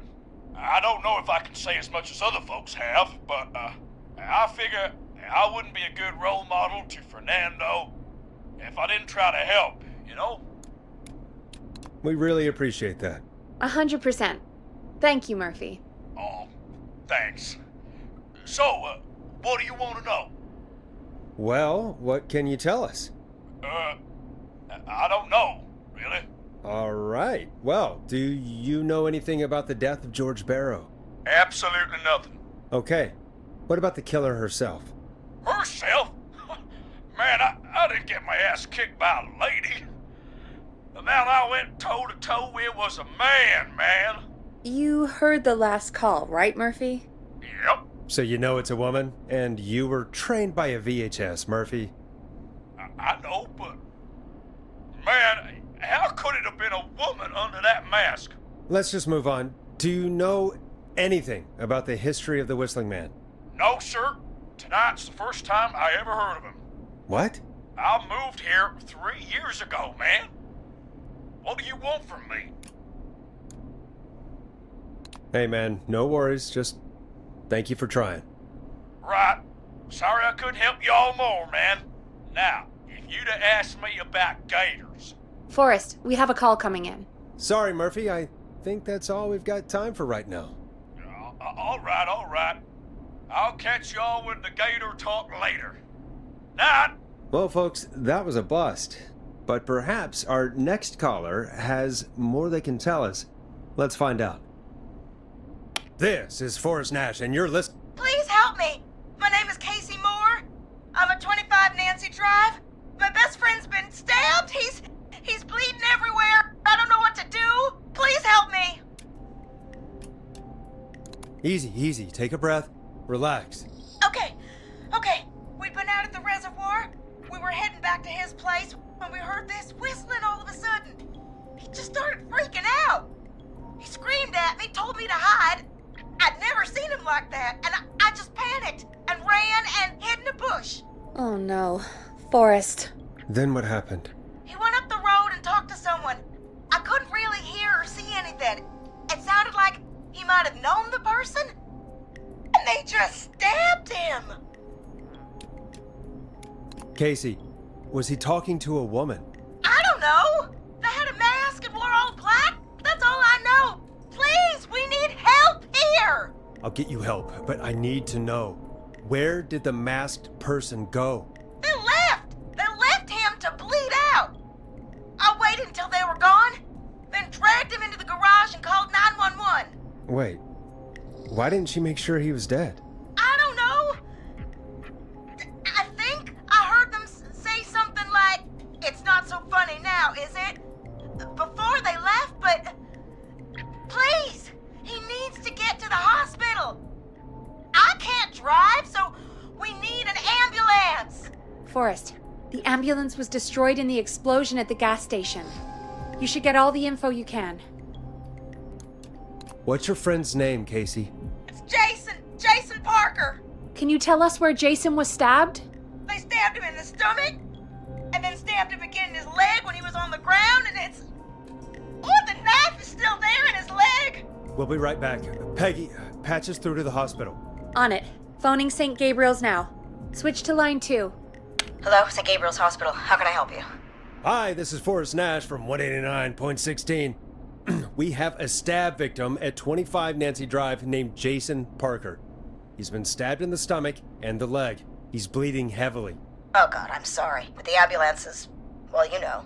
I know, but please, we need something, or he's going to die. Forrest, Listen, you're going to have to get him here. We need to see him, and we can't get there ourselves right now. We don't have any way to drive him right now. And even if we did, he's bleeding out fast. All right, listen. We need to buy him time to get here. That means stopping the blood first, and then finding someone to stabilize him. To stabilize him, you really need someone with first aid training. Do either of you have any? No. Me neither. Damn it. I'm really sorry about this, but I have other patients who can't wait.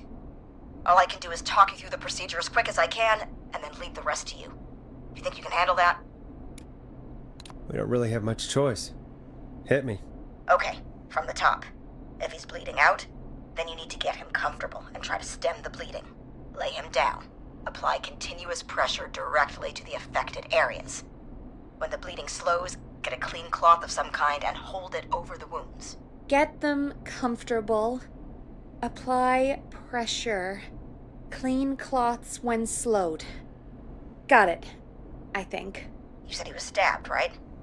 If the object he was stabbed with is still in him, don't take it out. It's stopping the worst of the bleeding right now. If anything, you should secure it so it stays where it is. I wouldn't have thought of that. It makes sense, though. God, that was a lot of info. But I think we can handle this. Glad you got it so far, because there's more to go. I'm still with you, Doc. What else do we need to know? If he's lost a lot of blood, he may enter shock. If he does, act fast. If you applied a cloth and it's bleeding through, don't remove it. Just apply another on top of it. If it's safe, elevate his legs to get blood circulating to his vital organs. Try to keep him warm. Get him to rest and reassure him. We need the patient to stay calm. All right, don't replace bandages. Elevate his legs. Keep him warm and calm. This is a lot. I'm really sorry. That's as much as I can give you right now. Try to stop the bleeding. Find someone to get him stabilized, and get him here as quick as you can. Good luck. All right, Forrest. Casey's still on line 1. Hello? Hello? Forrest, are you there? I'm here. How is Jason doing? Badly. He's still bleeding. I need help. I've been putting pressure on his stomach wound since you left, but he's still bleeding. I don't know what to do. That's good, Casey. The nurse said to do that. What about the knife in his leg? It's gotta be hell. Should I pull it out? No, don't touch the knife. The bleeding will get worse if you pull it out. Are you sure? I'm sorry. I'm gonna stop making suggestions. No, don't worry, Casey. We're a team here. We're all going to get Jason through this. Casey, is his leg wound bleeding right now? I hate looking at that knife. Yeah. It's bleeding. His stomach is worse, though. I think we need to secure the knife so it doesn't move around. Do you have anything you can tie around it? Yeah. There's some laundry piled up on top of the dryer, some cloths on the hood of the car, and what else? I guess I've got my jacket.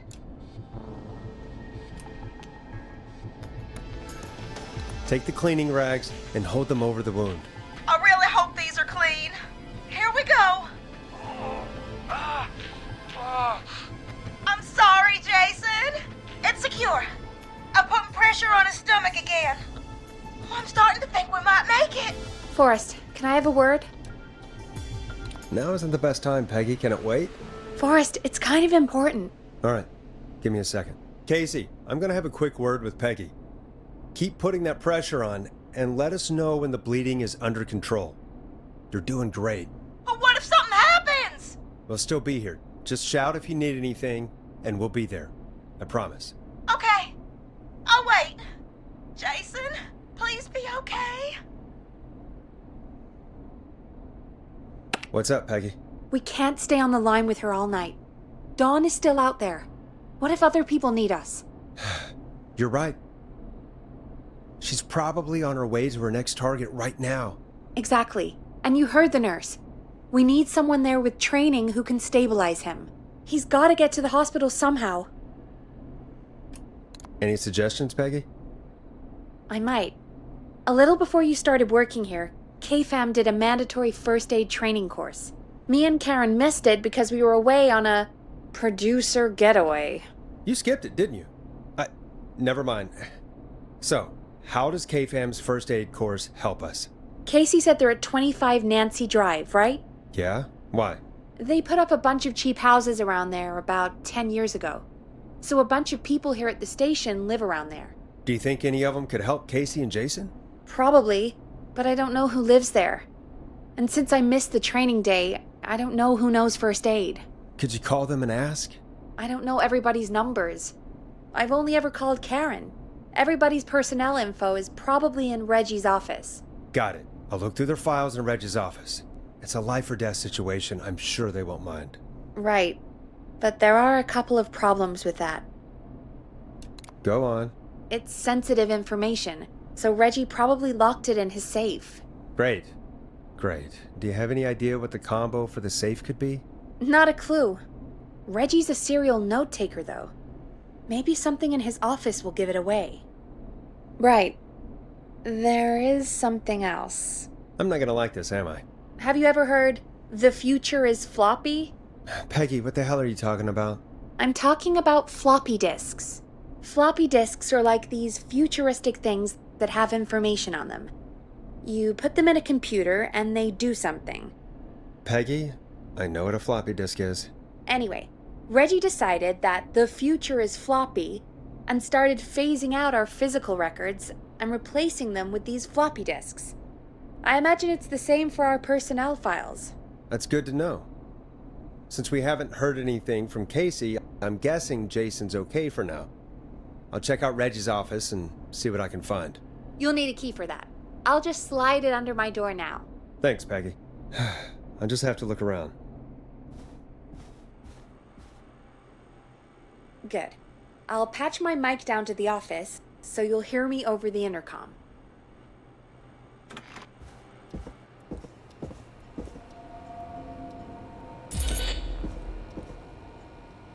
Locked tight.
Looks like I need a 4-digit code.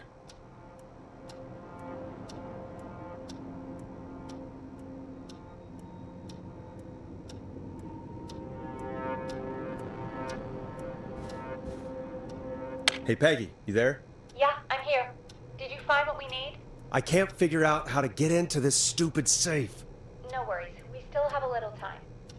Reggie writes almost everything down somewhere. I'd recommend you start reading.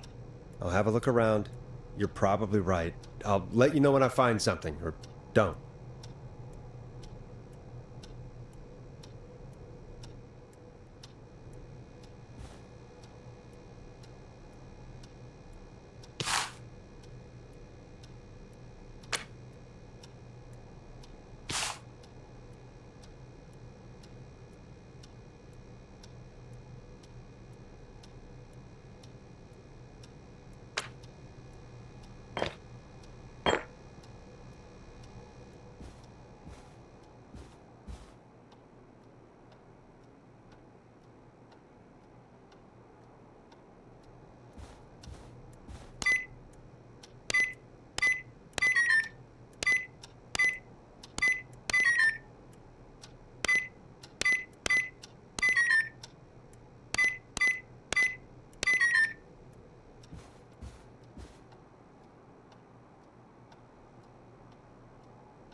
Peggy, I still have no idea how to open this safe. Okay. So let's change our thinking. What if we... Hello? Is anybody there? Please pick up. Casey, I'm here. What's wrong? Jason started going pale. I tried to get him to rest, but he just threw up everywhere.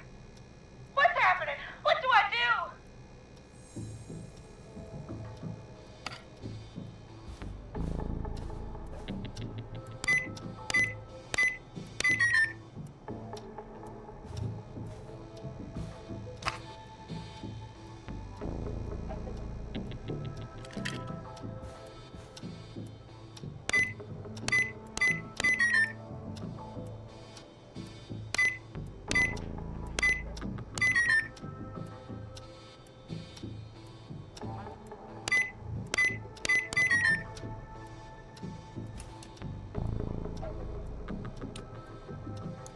God, it sounds like he's going into shock.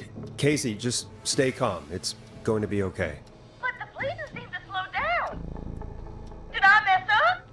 Jason, I'm sorry.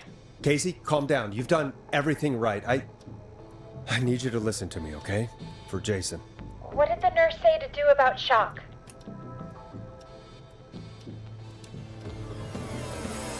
Casey, I need you to elevate Jason's legs. We need to get the blood flowing to his vital organs. Got it. Jason, stay with me. I'm just gonna move you. This might hurt. Okay. I propped his legs up on some boxes. I'm looking at my notes. We need to get Jason as warm and comfortable as possible. Do you have anything you could use nearby, Casey? Yeah. I still have some laundry next to me. I'll wrap him in some blankets. Just give me a second. Sorry. Jason's bleeding through his bandages. Should I get him new ones? Or, oh God. Don't remove the bandage. Apply another one on top of it. Do you still have something you can use? I've used the rest of the laundry to keep him warm, so I'll use my jacket. I can always get a new one. I'll fix his bandage and get him warm. Hold on, please.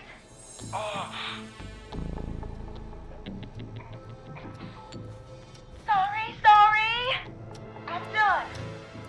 You're gonna be okay, Jason. Just relax now, okay?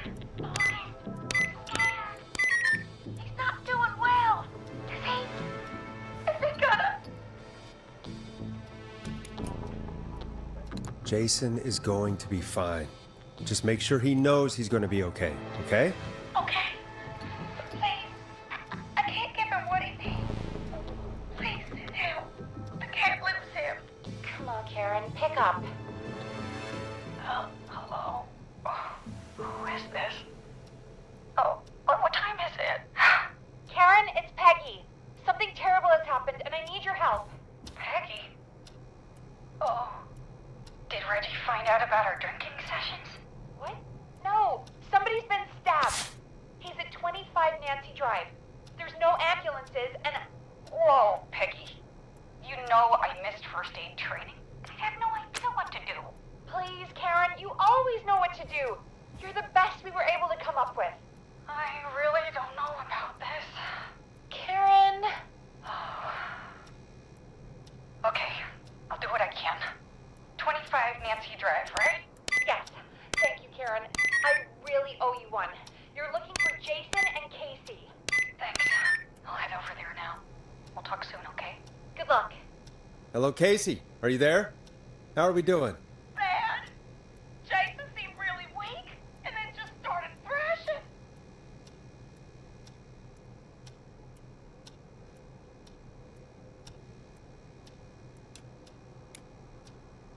What about now? Is he still thrashing? He's passed out. Please tell me you found someone to help. Casey, help is on the way. My colleague will be there soon. You hear that, Jay? You're gonna be just fine. Just hold on for me, okay? Just hold on. Come on. Hello? Jason, Casey? I'm Karen. Peggy sent me. Are you there? Can you let me know?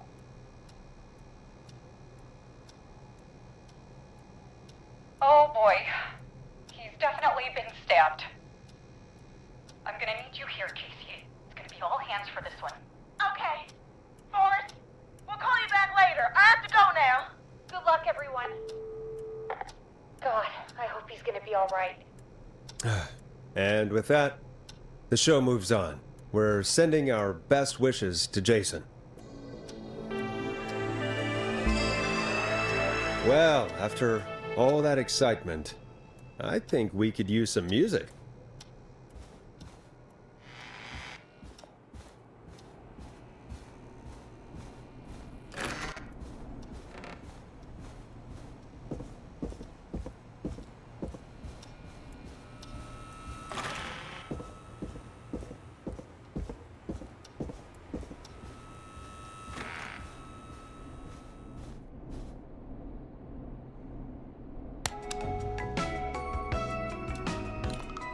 Getting pretty late. This might be your last break for the night, so try to enjoy it. Give me a buzz when you want to go back on air. Let's roll. You got it. We've got another call coming through, too. Welcome back to 189.16, The Scream. I believe we have another caller on the line. How are you tonight, caller? Forrest, man. Hey, it's Roller Ricky. Good to hear from you again. How you holding up after everything? Is Maxie okay? Maxie is a little fighter, man. I just know he's gonna pull through. I think our roller show might be canceled tomorrow, though. I'm sorry again about how that went. Is there anything else we can help you with, Ricky? Actually, I think I have some info that might help you. Did you see or hear anything during the attack earlier? Not exactly. You see, man, me and Jason know each other. You know each other? Yeah, we went to Gallows High and played on the football team together. He was a gnarly offensive linesman, and I was our star wide receiver. Runner Ricky, they called me. All right, and what does that have to do with tonight? Well, because George, the guy who drowned, he was on our team too. Keep talking. What happened? We had our first team party on the night he drowned. He seemed like such a good dude. Ricky, were you there when George drowned? No, man. Once the party turned, I beat feet out of there. Man, I remember George and his girl there. There was a whole lot of love, man. I could see it, you know? Ricky, listen, this is very important. I need to know everything about her. I didn't really know her before, or see her after that. I never even got her name, man. I just remember he called her Bean. Then what did she look like? Please, tell us anything you remember. I just remember a pretty girl, man. I'm sorry. Ricky, you said the party didn't last long. What happened? We were just having a good time, and then the next thing I knew, everyone was running for their life. I looked up and saw that goddamn whistling man in the trees. And I never ran so fast in my life. I ran straight home. Didn't know about George until next morning at school. I'm guessing it was whistling night, wasn't it? That the whistling man was just another kid. Yeah. I don't know how George died, but I always felt like if anyone deserved to die that night, it should have been me. And Ricky, it wasn't your fault. You're not a bad person. I know that now, man. It took a long time to learn, but yeah, just thought I'd tell you all what I know. Thank you, Ricky. This helps. Thank you. You got it, man. Anyway, I think it's time for me and Maxie to free up your phone lines. Night, Ricky. All right, folks. Looks like we got a new lead in the case. If anyone has any info about this mysterious being, please call in. If she was George's girlfriend back then, she's probably in her mid to late 30s now. Huh. Oh, we have another call coming in, but hang on. What's up, Peggy?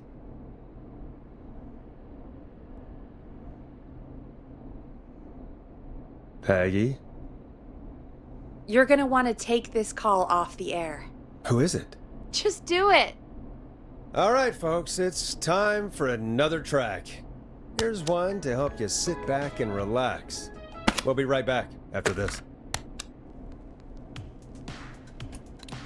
I hope this is good news, Peggy. Who have we got? Find out for yourself on line 1. Hello? Forrest, I'm glad I got back through to you. Sounds like it's been a busy night, huh? Surprise! It's Leslie, our 911 operator, leading the charge from Henderson to come save us. It's so good to hear from you. Are you okay? We're doing okay. Sarah and I are both happy to be headed back home. We're happy to have you too. Wait, Sarah? Oh, yeah, I mean Deputy Martinez. Anyway, we got back into radio range a little while ago. We've been listening in, but haven't been able to get through until now. It's been non-stop since you left. Please tell us you're bringing help. You bet! I'm leading a whole goddamn squad towards Gallows Creek as we speak. Turns out somebody had cut the phone lines. They had no idea what was happening. That's great news. That's crazy about the phone lines, though. Do you think the Whistling Man cut them? I'm guessing so. I don't know how the Whistling Man did it. But that doesn't matter right now. Listen, we're coming in hot, but we need your help. I know Gallows Creek isn't a big town, but if we don't know where the Whistling Man is, we can't get him. Her. That's where you come in. You can count on us. What do you need? It might be a long shot, but here goes. The Whistling Man already called up a few times. I bet she calls again. We're still a little ways out of town, so if she calls, stall her. Buy as much time as you can for us to get in. And while you're talking to her, try to figure out where she is. We'll be listening in, so once her location is known, we'll head straight there and end this nightmare. I'll do my best. I know you will. Heck, I can see the headlines now. Forrest Nash's interview of a lifetime. Anyway, I'll radio the other cars and tell them the plan is a go. Hopefully the next time I see you, it'll be with our killer behind bars. Take care now. We'll see you soon, Leslie. Oh, thank God. It sounds like this is almost over. We're nearly through this. I hope you're right. The sooner this is over, the better. I am right. Trust me. Anyway, we should get you back on air. Taking callers is the only way to see this through. Time to turn the music off. Bringing you back live now. Welcome back to The Scream with me, Forrest Nash. The line is lit up, but before I get to our next caller, I just want to say, things are looking up. It's almost over. But for now, let's bring in our next caller. Evening, caller. This is Forrest Nash. Forrest? Casey, is that you? Are you all right? Forrest, it's Jason. What about Jason? Is he okay? He's gone. Oh, Jason. Your friend. They tried everything they could. They said he just lost too much blood. Casey, I'm so sorry. I can't believe he's gone. Could I have done more? You did everything you could have done. You both did. I'm sure Jason knows that. Thank you, Forrest. I really hope so. Hey, guys, I'm really sorry, but there's a call on the other line. I just need to make sure we don't have another situation brewing. It's all right, Peggy. I understand. Do what you need to do. Thank you, Casey. I'll be right back. Forrest? Yes, Casey? Before Jason passed out, I asked him who did this, and I think he knew who attacked him. Are you serious? Yeah. He said it had to do with a boy named George Barrow? It all keeps coming back to George Barrow. He said that George died during... God, what was it? Whistling night? Some kind of prank night. And that the person who stabbed him wanted revenge for George. Casey, are you absolutely sure this is what Jason said? Yeah, I think so. Jason still still seemed with it when he was telling me. So I don't doubt what he said. Did you say Jason told you who the Whistling Man is? He did. He said it was a woman. They went to school together. Somebody called What? What happened? Are we still on air? No, we're not. Seems like the power is completely gone. How do we get it back on? I don't, we can use the emergency generator down in the basement. Reggie picked it up a while ago in case we ever needed to do an emergency broadcast. An emergency broadcast? Emergency? You know, nuclear war, alien attack, broadcasting a serial killer's location to the cops so we can end this nightmare. Fair point. It's in the storage area in the far back corner, up on the wall. You might have spotted it earlier when you were digging around for all those tapes. It'll have a big red button. Just press that. I'll see you when you're back.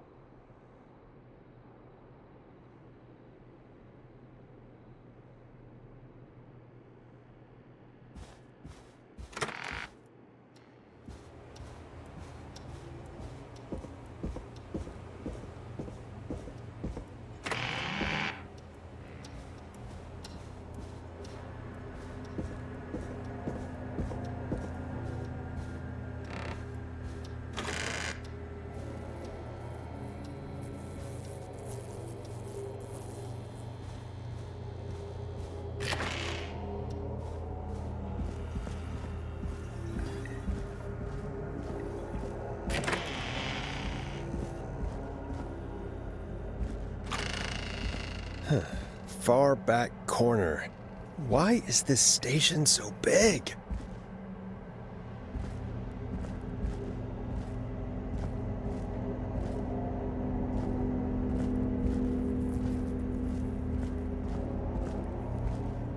That must be it. Boom! We've got power.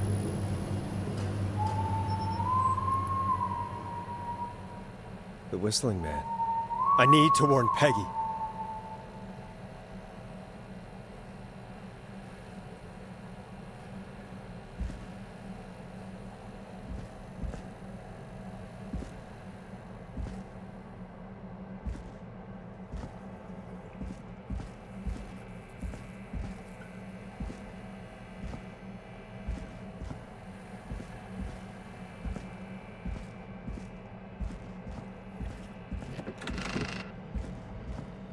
Peggy, are you there?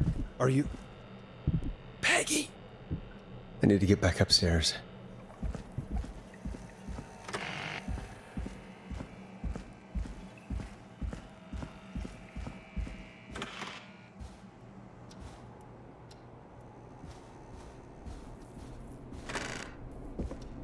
What the hell?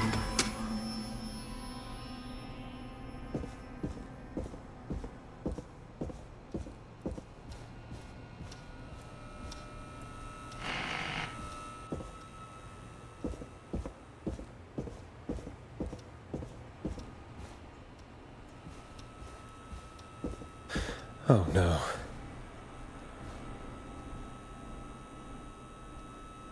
Peggy! Where'd you go?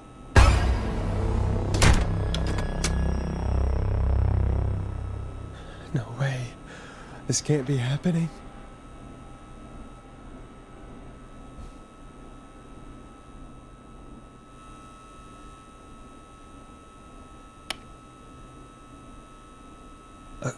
A call.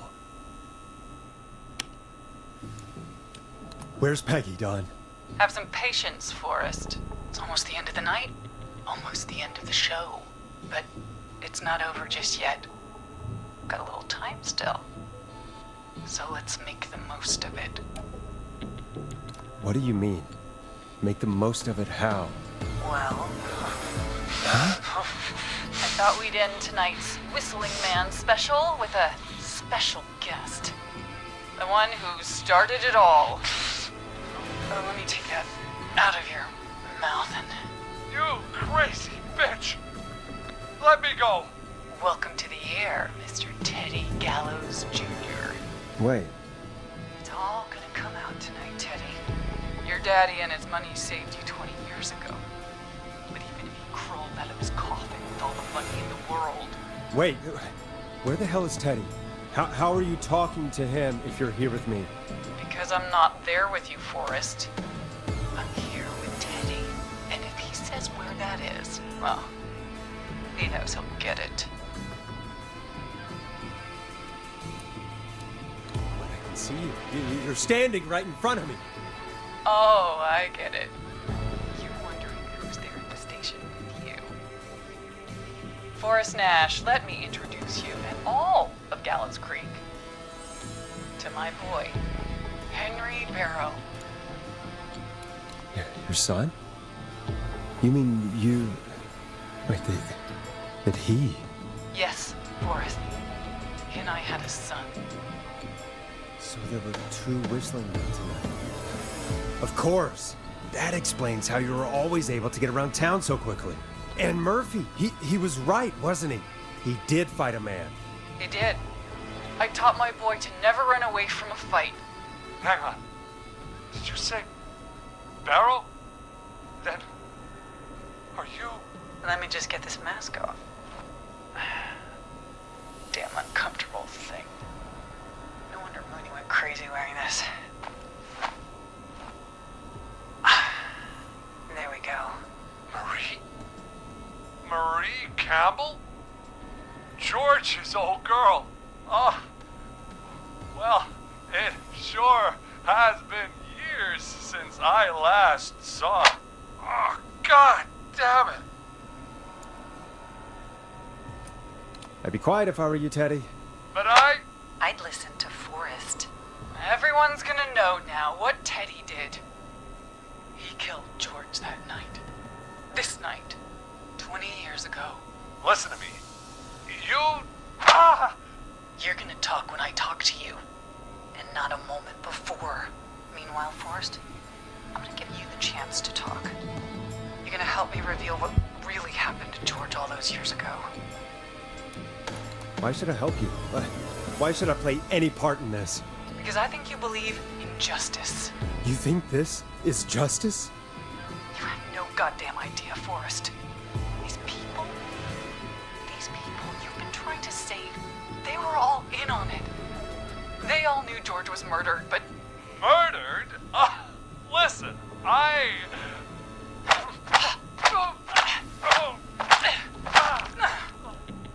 said you speak when you're spoken to.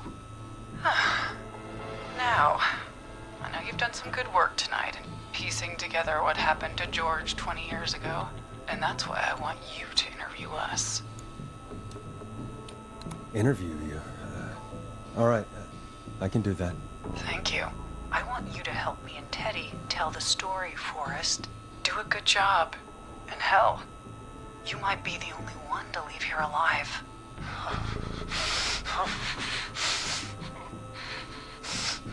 I need to drag this out. If I can buy Leslie time to get back to Gallows Creek, and if I can find out where Marie is, then this can end. Teddy, we'll start with you. Just, talk me through what happened that night. How did it start? how would I know? It was 20 years ago.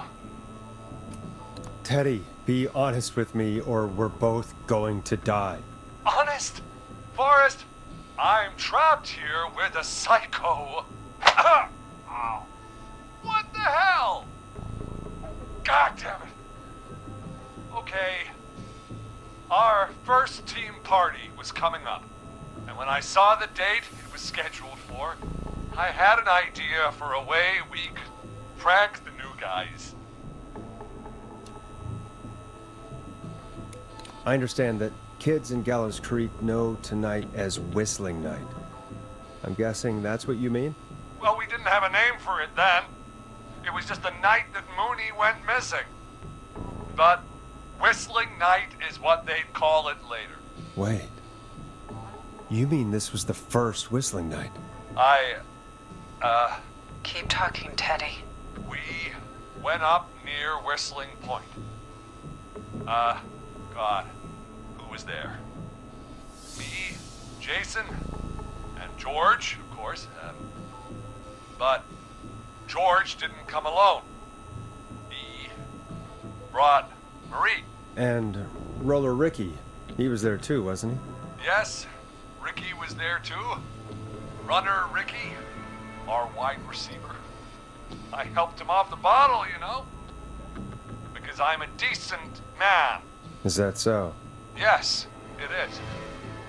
He came apart one day. Some people do. He had some issues. Wasn't stable. I didn't want him to hurt his chances in life. So, I helped him keep himself together. You were afraid he would talk about that night, weren't you? Keep talking. About midway through the night, we put the prank into action. We looked up at the trees and saw Jason there, bloody, like he'd just been stabbed. And the whistling man, screaming. George and I and Ricky, we got left behind. But Ricky was in on it too. I know he was. He and Teddy were as close as anybody. Teddy must have told him the plan. No, Marie, you're wrong. Ricky didn't know. What? Did you miss that part of the broadcast? I spoke to him earlier. He had no idea what was happening. He said he was as terrified as anybody. Isn't that right, Teddy? You didn't tell him, did you? Ricky never could keep his mouth shut. If we told him, he would have given everything away. But well, it doesn't matter. He didn't rip his mouth enough to tell anybody about it afterwards. He's still guilty. It was just a stupid prank. How can you still say it was just a prank? Oh, come on. God damn it! You made George think Jason had been murdered. He thought his best friend was dead. And so tonight you stabbed him for real? It's the role he wanted to play. If I'd saved Jason, maybe I could have derailed her for a bit. Enough about him. Me and George took off running, but somehow we got separated in the woods. I ended up near the bottom of Whistling Point, and when I noticed George wasn't with me, I panicked. And then, I don't know how he snuck up on me, but the whistling man grabs me. I scream, and he starts laughing, telling me it's just a joke. I could stall for time here. Who was it, Marie? Who was the whistling man? I suddenly recognized it was Chuck. Chuck Brody was the whistling man, laughing away. But then he stops, and he's looking up at the top of Whistling Point. What was he looking at? Teddy, what happened next? Nothing. I mean, it was just... Teddy? George fell off Whistling Point. Why'd he fall, Teddy? He just... You pushed him. You were up there. You were dressed as the whistling man too, and... I didn't push him, God damn it! I just chased him up there, and he kept backing up. When I saw he was about to go over, I reached out. That's what you saw. You liar! It's not my fault. He didn't know it was a joke. If he'd had any brains, he would have realized. Ugh, you bitch. No one's going to believe this. After all you did. If she's lying, then why the cover-up? My future was at stake, Nash. You know what it's like. People like us are bred for bigger things. I'm going to be mayor of this town, Morris. And then governor. And then, who knows? What happened that night was tragic. It should never have happened. But it was a mistake. It was just a stupid joke gone wrong. So my father sent Clive out to clean it up. Why? should have left. Ruined my future. George was a blip? He wasn't a blip, Marie. His father covered it up from there. I searched for George's body all night, but Sandra found him the next morning while out jazz running. she found him in the river, but she lied about that to protect Teddy. She said something about her rent going up, unless she...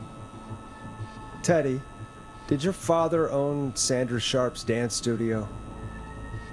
It's Gallows Creek, not Sharp Creek.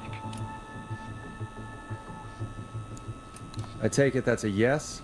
Yes, okay. We own most of the town. That's it then. Your father was going to run her out of business, unless she lied and said she found him in the reservoir instead of the river. What my father did in his business dealings is nothing to do with me. The false reports. That's why you killed Sheriff Matthews too, isn't it, Maria? Not just to get him out of the way, but... Everyone was in on it, Forrest. Even the coroner wrote a fake report.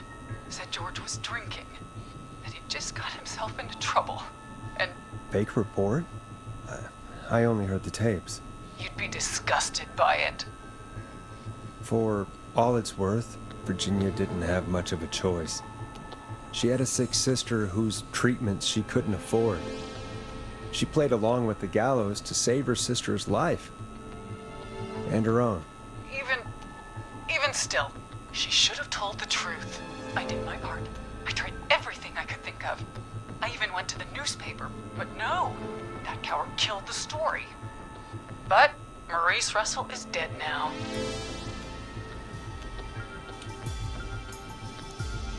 This has to stop, Marie.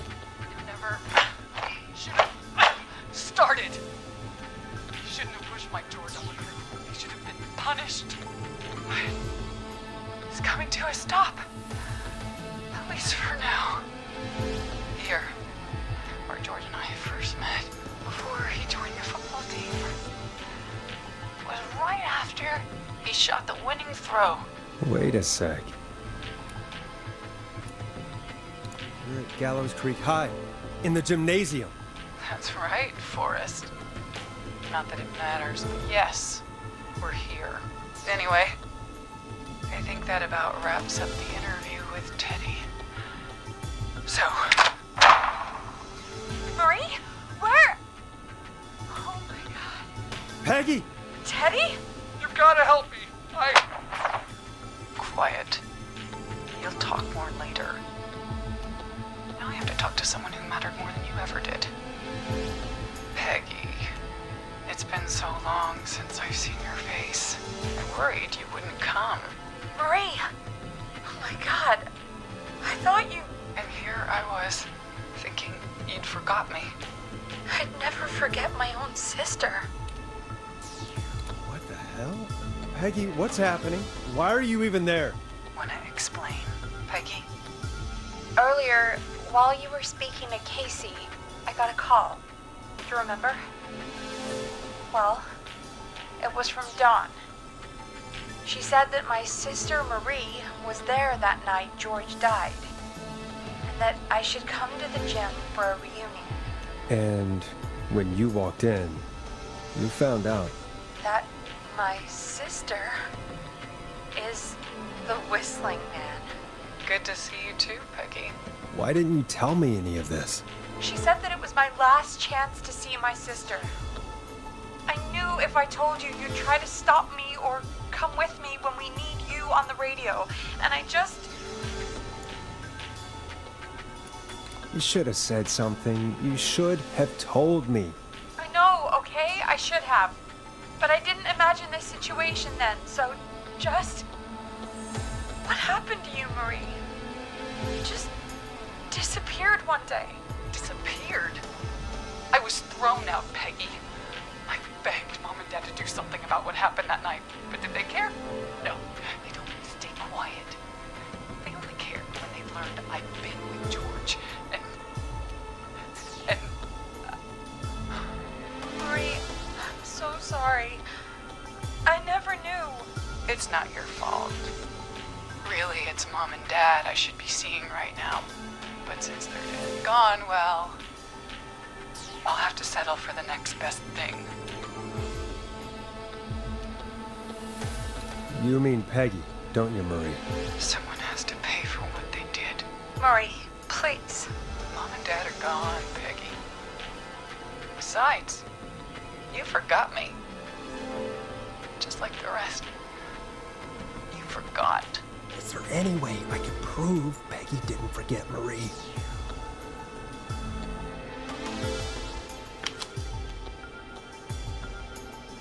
Marie, Peggy never forgot about you. Keep your mouth shut. She kept a card from you. She kept it here on her desk. What card? The card you made me for my 8th birthday. What does it say then? Happy birthday, Peg. Now you're great and 8. Love, M.